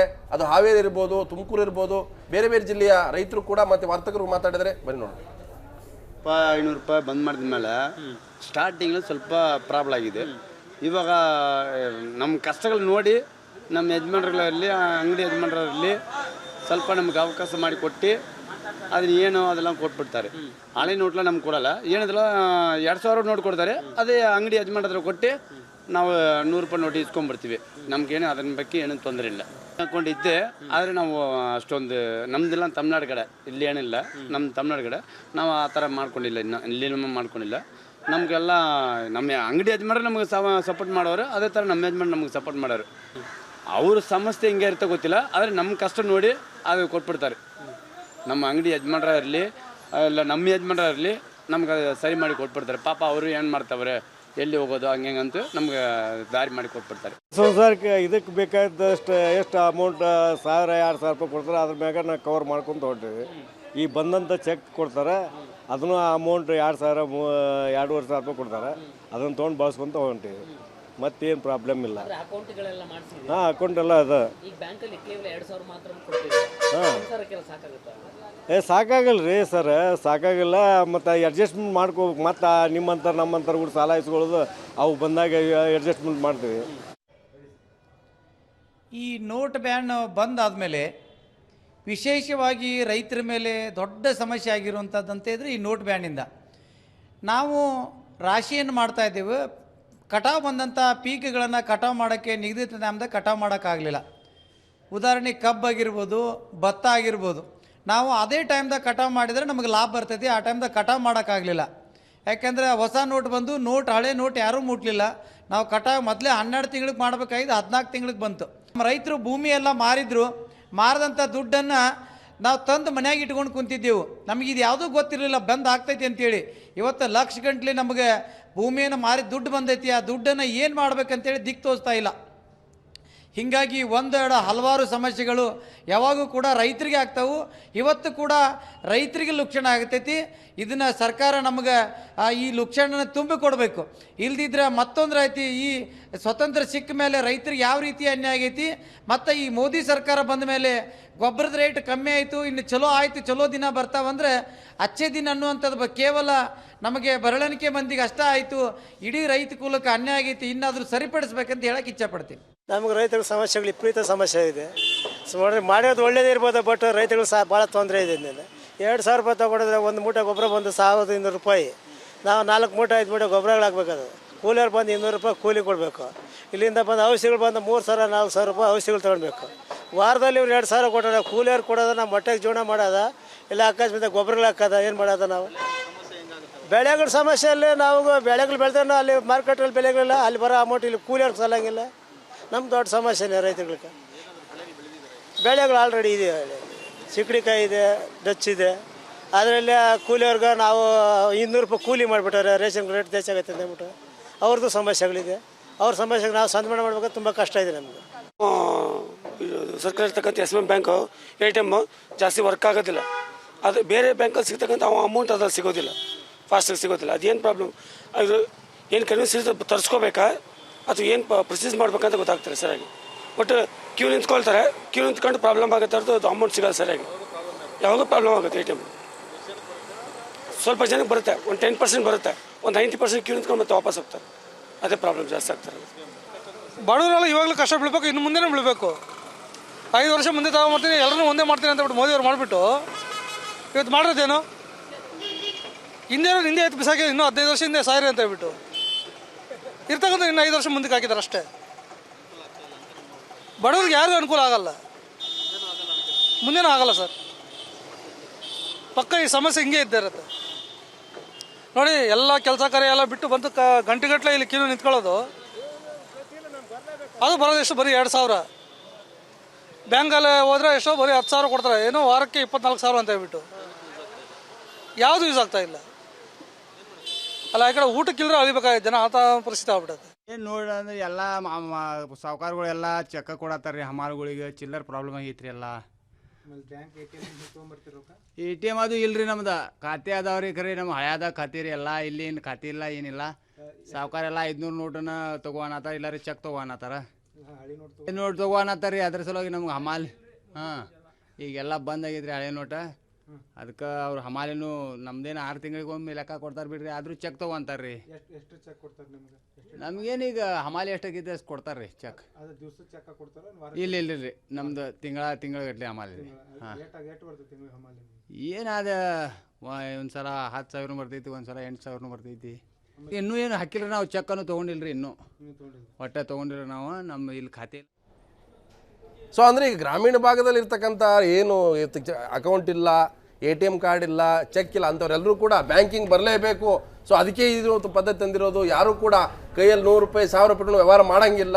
ಸೊ ಎಲ್ಲರೂ ಕೂಡ ಬ್ಯಾಂಕಿಂಗ್ ವ್ಯವಸ್ಥೆಗೆ ಬರಬೇಕು ಅನ್ನುವಂಥದ್ದು ಕೂಡ ಕೇಂದ್ರ ಸರ್ಕಾರದ ಒಂದು ಸದಿಚ್ಛೆ. ನಮ್ಮ ಜೊತೆಗೆ ಹಿರಿಯ ಪತ್ರಕರ್ತ ರಾಜಶೇಖರ್ ಅಬ್ಬೂರು ಇದ್ದಾರೆ. ಅಬ್ಬೂರು ಸ್ವಾಗತ. ಮತ್ತು ನೀರೋ ಕೇಳ್ತೀನಿ, ಈಗ ಹಳ್ಳಿ ಭಾಗದಲ್ಲಿ ನೀವು ಅಕೌಂಟ್ ಮಾಡಬೇಕು, ಬ್ಯಾಂಕಲ್ಲಿ ಖಾತೆ ತೆರಿಬೇಕು, ನಿಮ್ದು 100 ರೂಪಾಯಿ 200 ರೂಪಾಯಿ ವ್ಯವಹಾರ ಬ್ಯಾಂಕಲ್ಲೇ ಆಗಬೇಕು, ಕೂಲಿ ಕೂಡ ಬ್ಯಾಂಕಿಂದ ಚೆಕ್ ಕೊಡಬೇಕು, ಇಲ್ಲ ATM ತೆಗೆದು ಕೊಡಬೇಕು, ಪ್ರತಿಯೊಂದು ವ್ಯವಹಾರ ಕೂಡ ಬ್ಯಾಂಕಿಂಗಲ್ಲಿ ಆಗಬೇಕು. ಏನು ತಪ್ಪಿದೆ ಇದ್ರಾಗೆ? ತಪ್ಪೇನಿಲ್ಲ ಸರ್, ಆದರೆ ಬ್ಯಾಂಕ್ ಇರಬೇಕಲ್ಲ. ಬ್ಯಾಂಕ್ ಇರಬೇಕು, ಶಾಖೆಗಳಿರಬೇಕು. ಈಗ ಸರ್ಕಾರದ ಅಂಕಿಅಂಶಗಳ ಪ್ರಕಾರನೇ ಒಂದು 6,069,000 ಬ್ಯಾಂಕ್ ಇದ್ದಾವೆ ರೂರಲ್ ಇಂಡಿಯಾದಲ್ಲಿ.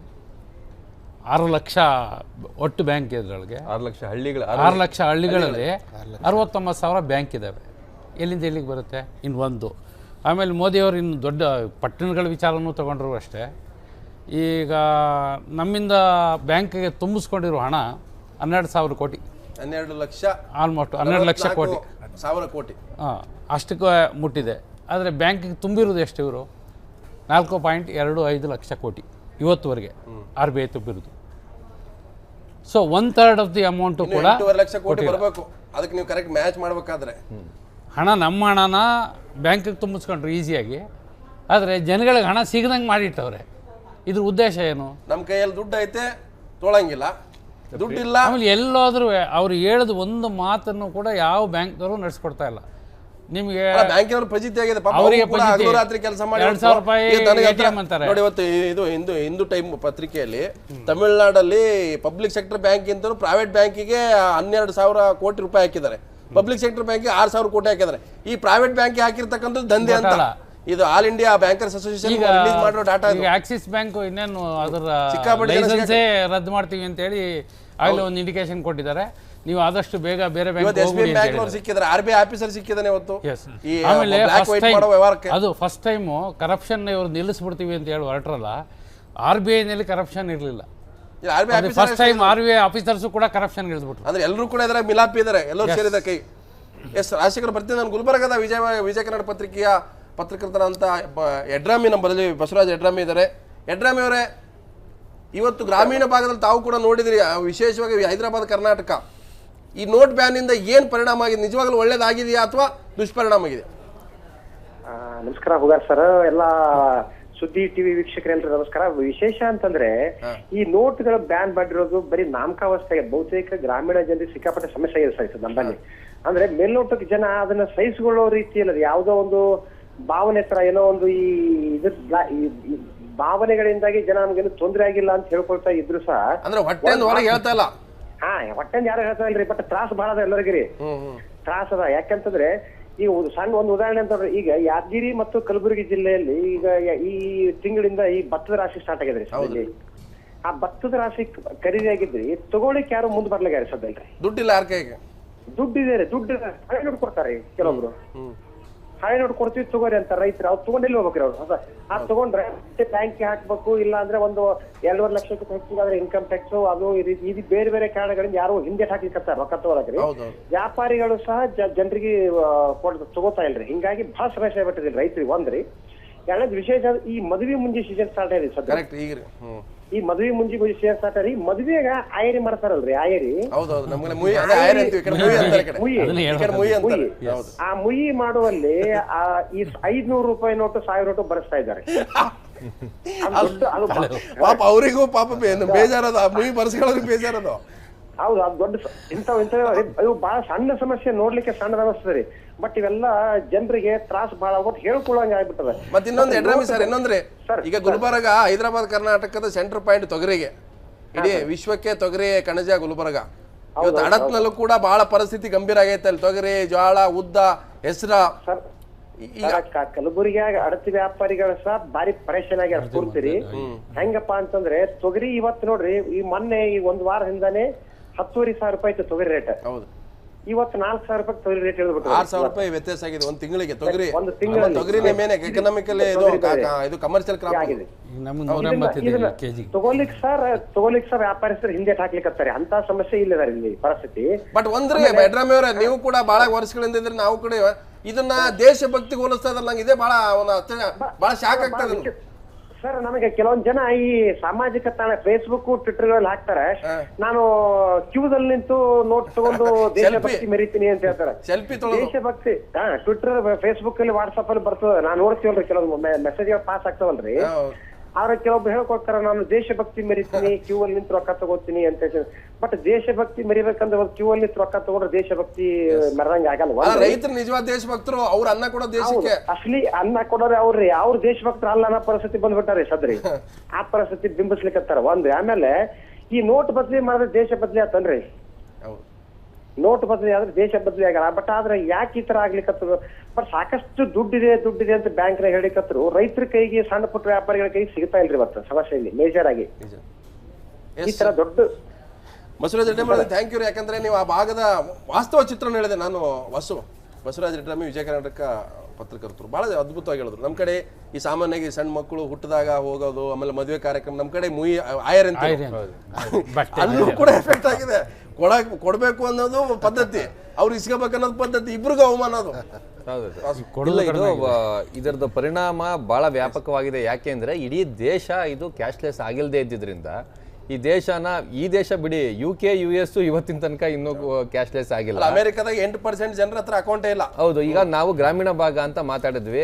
ನಗರ ಪ್ರದೇಶ ಎಷ್ಟು ಅಫೆಕ್ಟ್ ಆಗಿದೆ ಇದರಿಂದ ಅನ್ನೋದಕ್ಕೆ ಸರ್, ಗಾರ್ಮೆಂಟ್ ಇಂಡಸ್ಟ್ರಿ ಈಗ ಜಾಕಿ ಅಂತ ಒಂದು ಇನ್ನರ್ ವೇರ್ ಮಾಡುವಂತ ಒಂದು ಇದು ನಿಮ್ಗೆ ಗೊತ್ತಿದೆ, ಬನಿಯನ್ಸ್ ಮತ್ತೆ ಅಂಡರ್ವೇರ್ಸ್ ಮಾಡ್ತಾರೆ. ಅವರು ಎಕ್ಸ್ಪೋರ್ಟ್ ಮಾರ್ಕೆಟ್ ಅಲ್ಲ, ಅವ್ರದ್ದು ಪೂರ್ತಿ ದೇಶಿ ಮಾರುಕಟ್ಟೆ. ಅವ್ರಿಗೆ ಸಾಮಾನ್ಯವಾಗಿ ಏನು ಅಂದರೆ, ಇವತ್ತಿನ ದಿವಸ ಸಾಯಂಕಾಲ ಅದು ರೆಡಿ ಆಗುತ್ತೆ ಅಂತಂದರೆ ನಾಳೆ ಬೆಳಗ್ಗೆ ಅದು ಡಿಸ್ಟ್ರಿಬ್ಯೂಟರ್ ಹತ್ರ ಹೋಗ್ಬಿಟ್ಟಿರುತ್ತೆ. ಅಷ್ಟು ಅವ್ರಿಗೆ ಮಾರ್ಕೆಟ್ ಇರ್ತಾ ಇತ್ತು. 18,000 to 20,000 ಜನ ಕೆಲಸ ಮಾಡ್ತಾರೆ. ಬೆಂಗಳೂರಿನಲ್ಲಿ ಅವ್ರದ್ದು ಇದಿದೆ ಪ್ಲಾಂಟು, ಮೈಸೂರಲ್ಲಿದೆ, ಕೋಲಾರದಲ್ಲಿದೆ. ಈಗ ಅವ್ರ ಪರಿಸ್ಥಿತಿ ಏನು ಅಂತಂದರೆ, ಮೊನ್ನೆ ಶನಿವಾರ ನೀವು ಕೆಲಸಕ್ಕೆ ಬರಬೇಡಿ ಅಂತ ಹೇಳಿದ್ದಾರೆ ಒಂದು ದಿವಸಕ್ಕೇನೆ. ಯಾಕೆ ಅಂದ್ರೆ 2.5 to 3 ಕೋಟಿ ಪೀಸಸ್ ಇನ್ನೂ ಕೂಡ ಅವ್ರ ಗೋಡೌನ್ನಲ್ಲಿ ಬಿದ್ದಿದೆ, ಅದು ಮುಂದಕ್ಕೆ ಹೋಗ್ತಾ ಇಲ್ಲ. ಹಂಗಾಗಿ ಇದರ ಪರಿಣಾಮ ಬಹಳ ವ್ಯಾಪಕವಾದ್ದು ಮತ್ತು ಅದರ ಅಂತಿಮವಾಗಿ ಅದರ ಹೊರೆ ಜನಸಾಮಾನ್ಯರ ಮೇಲೆ ಬೀಳುವಂಥದ್ದು ಅನ್ನೋದನ್ನ ನಾವು ಸ್ಪಷ್ಟವಾಗಿ ನೋಡ್ತೀವಿ. ನಾನು ಮತ್ತೆ ಚರ್ಚೆ ಮಾಡ್ತೀನಿ, ಅದಕ್ಕಿಂತ ಮೊದಲು ಇನ್ನೊಂದು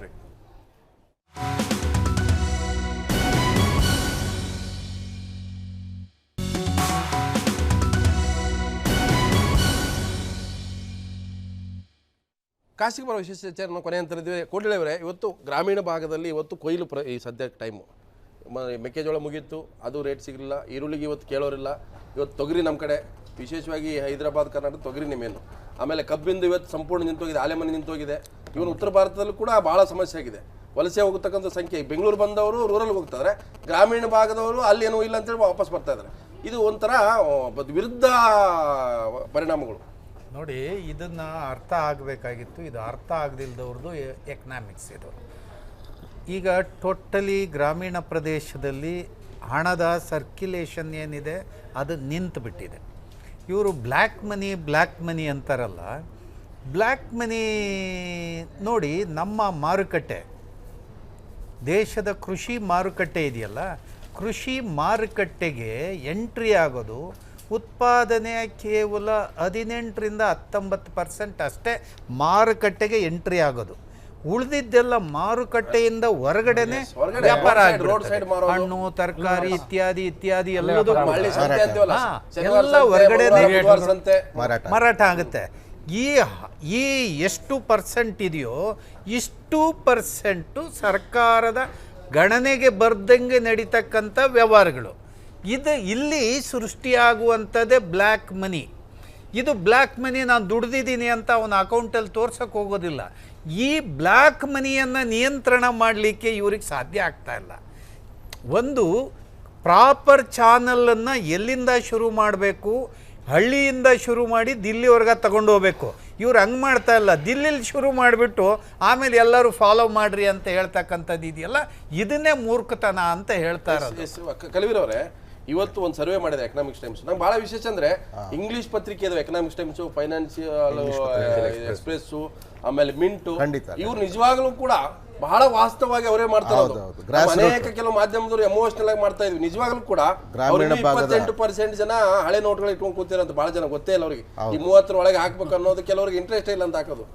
ಖಂಡಿತವಾಗ್ಲೂ ಹಳ್ಳಿಗಳಲ್ಲಿ ತಾವು ಹೇಳಿದಾಗೆ ಹೋಗಾರವ್ರೆ, ಗ್ರಾಮೀಣ ಪ್ರದೇಶದಲ್ಲಿ ಅನಕ್ಷರತೆ ಎಷ್ಟಿದೆ ಮತ್ತು ಅಜ್ಞಾನ ಎಷ್ಟಿದೆ ಅಂದರೆ, ಈ ನೋಟ್ಗಳು ಬ್ಯಾನ್ ಆಗಿರೋ ಅರಿವಿಲ್ಲದಿರೋರು ಕೂಡ ಇನ್ನೂ ಇದ್ದಾರೆ. ಅದು ಇನ್ನೂ ಜೀವಂತವಾಗಿದೆ ಅನ್ನೋದಿದೆ. ಡೇಟ್ಗಳು ಗೊತ್ತಿಲ್ಲ, ಪತ್ರಿಕೆಗಳು ಗೊತ್ತಿಲ್ಲ. ಇದು ಒಂದು ದೊಡ್ಡ ಒಂದು ಅಪಘಾತನೇ ಆ ಜನಗಳು, ಬಡವರಿಗೆ ರಕ್ಷಿಸಿಟ್ಟಿರೋದು. ಈ ಒಟ್ಟಾರೆ ಈಗ ದಲಿತ ಚಳುವಳಿ ಒಟ್ಟಾರೆ ಕಪ್ಪು ಹಣದ ವಿರುದ್ಧ ಇದೆ, ಅದರಲ್ಲಿ ಎರಡು ಮಾತಿಲ್ಲ. ಆದರೆ ಕಪ್ಪು ಹಣವನ್ನು ನಿಯಂತ್ರಿಸುವಂಥ ಮೋದಿಯವರ ಈ ಒಂದು ಪ್ರೊಸೀಜರು ಹೇಗೆ ಎಡವಿದೆ ಅಂದರೆ, ಇಲ್ಲಿ ನನಗಿರೋದು ಹೃದಯದ ಕಾಯಿಲೆ. ನಾನು ಹೋದರೆ ಹೃದಯದ ಆಪ್ರೇಷನ್ ಮಾಡಬೇಕಾಗಿದ್ದು, ಇವರು ನೋಡಿದರೆ ಮೂಗಿನ ಡಾಕ್ಟ್ರು. ನನಗಿರೋದು ಹೃದಯದ ಕಾಯಿಲೆ. ಆ ರೀತಿ ಮೋದಿಯವರು ಈ ಮೊನ್ನೆ ಭಾಳ ಚೆನ್ನಾಗಿ ಹೇಳ್ತಾ ಇದ್ರು. ಇದು ಹೆಂಗಿದೆ ಅಂದ್ರೆ, ಈ 70-80 ಜನ ಸತ್ತೋದಲ್ಲ ಕ್ಯೂನಲ್ಲಿ, ಅದು ಆ ಕಾರಣಕ್ಕಾಗಲ್ಲ. ಈ ಕಂಬಾಲಪಲ್ಲಿಯಲ್ಲಿ ದಲಿತರ ಸಜೀವದಾನ ಆಯ್ತು, ಕೋರ್ಟಲ್ಲಿ ತೀರ್ಪಾಯ್ತು. ಸತ್ತಿರೋದು ನಿಜ, ಸತ್ತಿರೋದು ನಿಜ. ದಲಿತರು ಆತ್ಮ ಏನೋ ಸಜೀವದಾನ ಆಗಿದ್ದು ನಿಜ. ಆದ್ರೆ ಯಾರು ಸುಟ್ಟು ಹಾಕಿದ್ರೆ ಅಂತ ಗೊತ್ತಾಗಲಿಲ್ಲ ಅಂತ ಅಲ್ಲಿ ಎವಿಡೆನ್ಸ್ ಮೇಲೆ ಕೋರ್ಟ್ನಲ್ಲಿ ನಡೆದು ಹೋಗ್ತವೆ. ಅಂದರೆ ಮೋದಿಯವರು ಒಂದು ಪ್ರಿಕಾಷನರಿ ಮೆಥಡ್ ಆಗಿ ಈಗ ಗೋಲ್ಡನ್ ಇನ್ವೆಸ್ಟ್ ಮಾಡಿದರು ಕಳ್ಳರು, ಶೇರ್ ಮಾರ್ಕೆಟಲ್ಲಿ ಇನ್ವೆಸ್ಟ್ ಮಾಡಿದರು, ಮತ್ತು ರಿಯಲ್ ಎಸ್ಟೇಟಲ್ಲಿ ಇನ್ವೆಸ್ಟ್ ಮಾಡಿದರು. ಇವೆಲ್ಲವನ್ನು ಕೂಡ ಚೆಕ್ ಮಾಡ್ದಲೇ, ಯಾವುದೇ ಪ್ರಿಕಾಷನ್ ತಗೊಳ್ಳದೇನೆ ಅವರಿಗೆ ಸಂಪೂರ್ಣವಾಗಿ ಬ್ಲಾಕ್ನ ವೈಟ್ ಮಾಡೋಕ್ಕೆ ಅವಕಾಶ ಕೊಟ್ಟರು. ಇನ್ನು ಕೆಲವರು ಈ ವಿಚಾರ ಮೊದಲೇ ಗೊತ್ತಿದ್ದವರು ಎಲ್ಲವನ್ನು ಇನ್ವೆಸ್ಟ್ ಮಾಡಿದ್ದಾರೆ. ಇವೆಲ್ಲ ಆಗಿರುವಾಗ ಈಗ ಸಿಗ್ತಾ ಇರುವಂಥ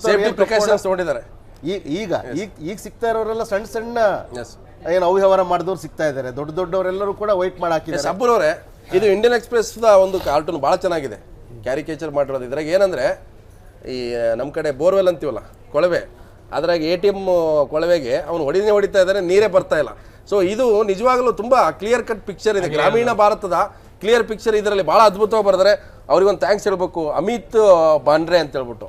ಈ ಥರದ್ದು ಒಂದು ವಾಸ್ತವ ಚಿತ್ರಣ ಇದೆ ಗ್ರಾಮೀಣ ಭಾರತದಲ್ಲಿ. ಇದು ಬ್ಲ್ಯಾಕ್ ಮನಿನ ಇದೇನು ಓವರ್ ನೈಟ್ ಬಂದ್ಬಿಟ್ಟಿಲ್ಲ. ಇವತ್ತು ಗುರುಮೂರ್ತಿ ಅವರು ಹಿಂದೂ ನೆಲವೊಂದು ಲೇಖನ ಬರೆದಿದ್ದಾರೆ. ಅಂದ್ರೆ ಅಲ್ಲಲ್ಲ, ಮನಮೋಹನ್ ಸಿಂಗ್ ಗವರ್ಮೆಂಟಲ್ಲೇ ಪ್ರಿಂಟ್ ಆಗಿ ಹೊರಗಡೆ ಬಂದಂತಹ 1,000 ನೋಟ್ಗಳಲ್ಲಿ, 1,000 ರೂಪಾಯಿ ಮುಖಬೆಲೆಯ ನೋಟ್ಗಳಲ್ಲಿ 3ನೇ 1 ಭಾಗ ಮಾರ್ಕೆಟಿಂದ ಡಿಸಪೇರ್ ಆಗ್ಬಿಡ್ತಾವೆ. 2 ಭಾಗ. ಇನ್ನೊಂದು 500 ಅವಾಗ 2,000 ರೂಪಾಯಿ ನೋಟು ಕೂಡ ಬ್ಯಾನ್ ಆಗುತ್ತೆ, 250 ಬರುತ್ತೆ ಅನ್ನೋ ಒಂದು ಗಾಳಿ. ಇದ್ರೊಳಗೆ 500 ರೂಪಾಯಿ ಮುಖಬೆಲೆಯ ನೋಟ್ಗಳಲ್ಲಿ 1/3 ಡಿಸಪೇರ್ ಆಗಿದ್ದಾವೆ. ಇದು 6 ಲಕ್ಷ ಕೋಟಿ ಮನಮೋಹನ್ ಸಿಂಗ್ ಗೌರ್ಮೆಂಟಲ್ಲೇ ನಾಪತ್ತೆಯಾಗಿದೆ ಅಂತ. ನೋಟುಗಳು. ಅಂದರೆ ಇವೆಲ್ಲ ಎಲ್ಲೋದು ಅಂದರೆ ಚಿನ್ನದ ಮೇಲೆ, ಆಮೇಲೆ ಅಸೆಟ್ಗಳ ಮೇಲೆ, ರಿಯಲ್ ಎಸ್ಟೇಟು ಬೇರೆ ಬೇರೆ ಕಡೆ ಹೋಗಿ ಸ್ಟಾಕ್ ಆಗಿದ್ದಾವೆ. ಸೊ ಇದನ್ನು ಕಾಲಕ್ಕೆ ತಕ್ಕಂತೆ ಇದ್ರ ಮೇಲೆ ಕ್ರಮ ತಗೊಳ್ದೇನೆ ಅಕ್ಯುಮುಲೇಟ್ ಆಗೋಗ್ಬಿಟ್ಟು ಈಗ 6,000 ಕೋಟಿ ಇದ್ದದ್ದು ಈಗ 15,000 ಕೋಟಿ ಬಂದಿದೆ. ಸರ್ಕಾರಗಳು ನಿಯಮಿತವಾಗಿ ಈ ದಂಧೆಗಳನ್ನು ನಿಯಂತ್ರಣ ಮಾಡ್ದೇನೆ ಈ ಗೋಲ್ಡ್ ಬಗ್ಗೆ ಆಗಲಿ ಅಥವಾ ಲ್ಯಾಂಡ್ ಡೀಲ್ಗಳ ಬಗ್ಗೆ ಆಗಲಿ ಇದ್ರ ಬಗ್ಗೆ ಸರಿಯಾಗಿ ಕ್ರಮ ತೊಗೊಂಡಿದ್ರೆ ಇವೆಲ್ಲ ಹೊರಗಡೆ ಬಂದೇ ಬರ್ತಿದ್ದವು. ಈಗ ಒಂದು ವಾಸುವರೇ, ಇವತ್ತು ನಮ್ಮಲ್ಲಿರ್ತಕ್ಕಂಥ 2 ಲಕ್ಷ ATMಗಳಲ್ಲಿ ಅದನ್ನು ಸರಿಯಾಗಿ ನಾವು ಅದನ್ನು ಮರು ಹೊಂದಾಣಿಕೆ ಮಾಡಬೇಕಾಗಿತ್ತು. ಈಗ ಕೂಡ ಇನ್ನೂ ಮಾಡ್ತಾ ಇದೀವಿ ಅಂತ ಹೇಳ್ತಾ ಇದ್ದಾರೆ. ಕೆಲವು ATMಗಳಲ್ಲಿ ಇವತ್ತು 2,000, 5 ರೂಪಾಯಿ, 500 ರೂಪಾಯಿ ನೋಟು ಸೆಟ್ ಆಗ್ತಾ ಇಲ್ಲ, ಬರ್ತಾ ಇಲ್ಲ. ಮಧ್ಯಾಹ್ನ 11 ಗಂಟೆ 12 ಗಂಟೆಗೆ ಕ್ಲೋಸ್ ಆಗ್ಬಿಡ್ತವೆ. ಬ್ಯಾಂಕಿನವ್ರ ಜೊತೆ ಜಗಳ ಆಗ್ತದೆ ಹಳ್ಳಿಗಳಲ್ಲಿ. ಗ್ರಾಮೀಣ ಬ್ಯಾಂಕ್ ಅಲ್ಲಿ ಸುತ್ತಮುತ್ತ 20 ಹಳ್ಳಿಯವರು ಹೋಗಿ ಬಂದ್ ಮಾಡಿ ಗಲಾಟೆ ಆಗಿದೆ. ಗ್ರಾಮೀಣ ಬ್ಯಾಂಕ್ ಅಲ್ಲಿ ದುಡ್ಡೇ ಇಲ್ಲ. ಈಗ ಇದರಲ್ಲಿ ಅವ್ರು ಹೇಳ್ತಿರೋದು ಇದು ನೀವು ATMಗಳು ರೆಡಿ ಆಗ್ಬಿಟ್ರು ಕೂಡ ಅಗತ್ಯ ಇರುವಷ್ಟು ನೋಟ್ ಪ್ರಿಂಟ್ ಆಗೋದಕ್ಕೆ 6 ತಿಂಗಳು ಬೇಕು ಅನ್ನೋದನ್ನ ಮುದ್ರಣಾಲಯದವ್ರು ಹೇಳ್ತಿದ್ದಾರೆ. ಸರ್ ಇದ್ರ ವಿಚಾರ ನಾವು ನನ್ಗನ್ಸೋದು ಒಂದು ಬಂದ್ ಆದ್ರೆ ಕರ್ನಾಟಕವೋ ಭಾರತ್ ಬಂದ್ ಆದಾಗ ಮಾರನೇ ದಿವಸ ಪತ್ರಿಕೆಯಲ್ಲಿ ಬರ್ತದೆ ಇದರಿಂದ ಇಷ್ಟು 1,000 ಕೋಟಿ ನಷ್ಟ ಅಂತ. ಯಾಕೆ ಅಂತಂದ್ರೆ ಒಂದು ಆರ್ಥಿಕ ವಹಿವಾಟು ಆ ರೀತಿಯಲ್ಲಿ ಇರುತ್ತೆ ಅಂತ. ಅಂದ್ರೆ ಇವತ್ತು ಒಂದು ರೀತಿಯ ಭಾರತ್ ಬಂದು ಈಗಾಗ್ಲೇನೆ ನವೆಂಬರ್ 10ನೇ ತಾರೀಕಿನಿಂದ 8ನೇ ತಾರೀಕು ಭಾರತ್ ಬಂದ್ ನಡೀತಾ ಇದೆ. ಈ ಭಾರತ್ ಬಂದಿಂದ ಆಗಿರುವಂತ ಲಾಸ್ ಏನು ಅನ್ನೋದನ್ನ ಸರಿಯಾದ ರೀತಿಯಲ್ಲಿ ಎವ್ಯಾಲ್ಯೂಯೇಟ್ ಮಾಡಬೇಕು. ಈಗಾಗಲೇ ಸಾಬೀತಾಗಿರ್ತಕ್ಕಂಥದ್ದು 50,000 ಕೋಟಿ ರೂಪಾಯಿಗಿಂತ ಹೆಚ್ಚು ಇದರ ಬ್ಯಾಂಕಿನಿಂದ ಹೊರ ಉಳಿಯೋದಿಲ್ಲ. ಆದ್ರಿಂದ ಡಿಸೆಂಬರ್ 31 ಮತ್ತೆ ಡಿಸೆಂಬರ್ 31 ಲಾಸ್ಟ್ ಅಲ್ಲ, ಅದಾದ್ಮೇಲೂ ಕೂಡ ರಿಸರ್ವ್ ಬ್ಯಾಂಕ್ ಅಲ್ಲಿ ಮಾರ್ಚ್ 31ನೇ ತಾರೀಕು ತನಕ ಕಟ್ಬೋದು. ಹಂಗಾಗಿ ಇದೇನಿದೆ ಈ ತರದ್ದು ಅಂದ್ರೆ ಗುಡ್ಡ ಆಗೋದು ಇಲಿ ಕೂಡ ಹಿಡಿಲಿಲ್ಲ ಅನ್ನೋದಿದೆಯಲ್ಲ, ಗುಡ್ಡ ಆಗೋದು ಇಲಿನೂ ಹಿಡಿಲಿಲ್ಲ, ಬದಲಿಗೆ ಗುಡ್ಡಕ್ಕೆ ಬೆಂಕಿ ಹಚ್ಚಿ ಇದನ್ನೆಲ್ಲ ನಾವು ಸರಿ ಮಾಡ್ಕೊಳ್ತೀವಿ ಅಂತ ಹೊರಟಿರೋ ಅಂತ ಕಲಿವಿರೋರು ಒಂದು ವಿಚಾರ ಹೇಳಿದ್ರು. ಇದನ್ನ ಸರ್ವಾಧಿಕಾರಿ ಇದು ಪರಿಸ್ಥಿತಿ ಬಂದ್ಬಿಡುತ್ತೇನೋ ಅಂತ. ನನ್ಗನ್ಸುತ್ತೆ ಒಬ್ಬ ದುಷ್ಟ ಸರ್ವಾಧಿಕಾರಿ ಮಾತ್ರ ಈ ರೀತಿಯಾದಂತ ಒಂದು ನಿರ್ಣಯವಂತ. ನಾನು ನಿಮ್ ಕೇಳ್ತೀನಿ, ನೀವು ಕಪ್ಪು ಹಣ ಏನಿದೆ ಈ ಬಂದಿರೋ ಡಿಪಾಸಿಟ್ ಆಗಿರೋ ಹಣ ರೈತರ ಸಾಲ ಮನ್ನಾ ಮಾಡಿ ಅಂತೇಳಿ ಮೊನ್ನೆ ದೇವೇಗೌಡರು ಬೇರೆ ಬೇರೆ ರಾಷ್ಟ್ರೀಯ ಪಕ್ಷಗಳು ದೆಹಲಿಯಲ್ಲಿ ಆಗ್ರಹ ಮಾಡಿದ್ರು. ಒಂದು ಪ್ರಶ್ನೆ ಇರೋದು, ಸೆಪ್ಟೆಂಬರ್ ಅಲ್ಲಿ NPA ಇದೆಯಲ್ಲ ರಾಷ್ಟ್ರೀಕೃತ ಬ್ಯಾಂಕ್ ತೋರ್ತಕ್ಕಂಥ ಸಾಲ ದೊಡ್ಡ ದೊಡ್ಡ ಕೊಳೆಗಳು ಕಾರ್ಪೊರೇಟ್ನವರು ಜೂನಲ್ಲಿ 5,50,000 ಕೋಟಿ ಇದ್ದಿದ್ದು ಸೆಪ್ಟೆಂಬರ್ ಎಂಡಿಗೆ 6,30,000 ಕೋಟಿಗೆ ಹೋಗಿದೆ. ಅಲ್ಲಿ ನೀವು ಹೇಳ್ಕೊಳ್ಬೇಕು, ಅದನ್ನು ಯಾರು ನೋಡ್ತಾ ಇಲ್ಲ. ಹೌದು, ಇದು ಸರ್ಕಾರಗಳೇ ಒಂದು ಅಕ್ರಮ ದಾರಿಯನ್ನ ಸೃಷ್ಟಿ ಮಾಡಿಬಿಟ್ಟಿದ್ದಾರೆ. ಅಕ್ರಮ ಮಾರ್ಗವನ್ನ ಒಂದು ಕ್ರಿಯೇಟ್ ಮಾಡಿಬಿಟ್ಟು ಇವರು ಸರಿ ಮಾಡ್ತೀವಿ ಅಂತ ಹೇಳಿ ಸಾಮಾನ್ಯ ಜನರ ಮೇಲೆ ಏರ್ತಕ್ಕಂಥದ್ದು ಇದೆಯಲ್ಲ ಒತ್ತಡ, ಇದರಿಂದ ಆಗೋದಿಲ್ಲ. ಯಾಕಂದ್ರೆ ಒಂದು ಮಾತು ಹೇಳ್ತೇನೆ, ಡಿಜಿಟಲ್ ಆಗತ್ತಲ್ಲ ಮುಂದೆ ಎಲ್ಲ ನಿಮ್ ಸಮಸ್ಯೆ ಇಲ್ಲ. ದುಡ್ಡೇ ಬೇಡ, 100 ರೂಪಾಯಿ 500 ರೂಪಾಯಿ ಕಾರ್ಡ್ ಇಟ್ಕೊಂಡ್ರೆ ಸಾಕು. ನಾವು 80 ವರ್ಷದ ಮುದುಕಿನ ವಯಸ್ಕರ ಶಿಕ್ಷಣ ಅಂತ ಹೇಳಿ ಅವ್ರಿಗೆ ಕಲಿಸ್ತೀವಿ ವಿದ್ಯೆ ಅಂತ ಹೋಗ್ತವೆ. ಇಂಥ ಒಂದು ATMನಲ್ಲಿ ತೆಗೆಯೋದು ಹಾಕೋದೆ ಸಾಮಾನ್ಯ ಜನಕ್ಕೆ, ಹಳ್ಳಿಯವನಿಗೆ ಗೊತ್ತಿಲ್ಲ. ನಾವೆಲ್ಲ ಡಿಜಿಟಲ್ ತಂದುಬಿಡ್ತೀವಿ ಅಂತ ಇದು ಮೂರ್ಖತನ ಅಂತಾರೆ.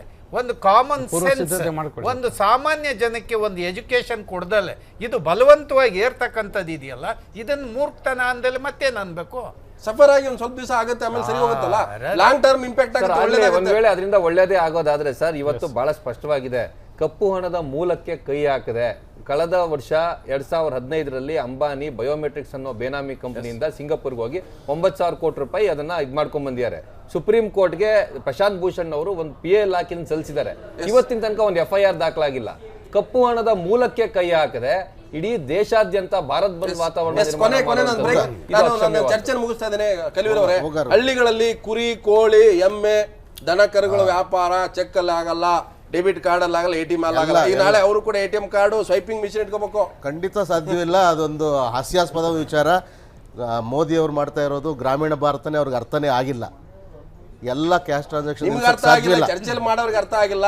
ಅದು ಅರ್ಥ ಆಗುತ್ತೆ ಅವರಿಗೆ, ಚರ್ಚೆ ಮಾಡೋರಿಗೆ ಅರ್ಥ ಆಗಿಲ್ಲ. ನೋಡಿ, ಮತ್ತೊಂದು ಇವತ್ತು ರಿಸರ್ವ್ ಬ್ಯಾಂಕ್ ಹೇಳ್ತಾ ಇದ್ದಾರೆ, ಎಷ್ಟು 2,000 ನೋಟುಗಳು ಎಷ್ಟು ಬಂದು ರಿಸರ್ವ್ ಬ್ಯಾಂಕಿಂದ ಕರೆನ್ಸಿ ಎಷ್ಟು ಹೋಯ್ತು, ಬ್ಯಾಂಕಿಗೆ ಎಷ್ಟು ಹೋಯ್ತು, ಲೆಕ್ಕ ಇವತ್ತು ಬರ್ಕೊಳ್ಳಿ ಅಂತ ಹೇಳ್ತಾ ಇದ್ದಾರೆ. ಅಂದ್ರೆ ಇಷ್ಟು ದಿವಸ ಲೆಕ್ಕ ಬರ್ಕೊಳ್ಳೋದೇನೆ ಅವ್ರು ಕೊಟ್ಟಿದಾರಲ್ಲ, ಅದು ಉದ್ದೇಶ ಏನು ಅಂತ ಅಂದ್ರೆ ಅದನ್ನ ವೈಟ್ ಮಾಡ್ಕೊಳ್ಳಿ ಅನ್ನೋ ಉದ್ದೇಶ.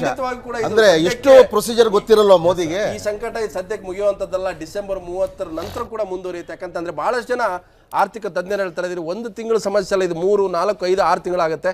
ಸ್ವತಃ ಅವರು ಬಲಪಂಥೀಯ ಚಿಂತಕರು S ಗುರುಮೂರ್ತಿ ಅವ್ರು ಹೇಳ್ತಾ ಇದ್ದಾರೆ, ಈ ದೇಶದಲ್ಲಿ ಕ್ಯಾಶ್ಲೆಸ್ ಮಾಡೋಕ್ಕಾಗಲ್ಲ, ಲೆಸ್ ಕ್ಯಾಶ್ ಮಾಡಿ ಅದು ನಿಜವಾದಂಥ ಎಕಾನಮಿ ಏನು ಅಂತ ಮಾತನಾಡ್ತಿದ್ದಾರೆ. ಹಾಗಾದರೆ ಇದನ್ನು ಕೇಳಿಸ್ಕೊಳ್ತಕ್ಕಂಥವ್ರಿಗೆ ಇರ್ತಕ್ಕಂಥದ್ದು ಡಿಜಿಟಲ್ ಇಂಡಿಯಾ ಹೊರತಾಗಿ ರೂರಲ್ ಇಂಡಿಯಾ ಅಲ್ಲ ಅನ್ನುವಂಥ ಕಲ್ಪನೆಯೊಂದಿಗೆ ಇವತ್ತಿನ ಚರ್ಚೆನ ಮುಗಿಸ್ತಾ ಇದ್ದೀನಿ. ಸುದ್ದಿ TV ನಾವು ಸುಳ್ಳು ಹೇಳಲ್ಲ.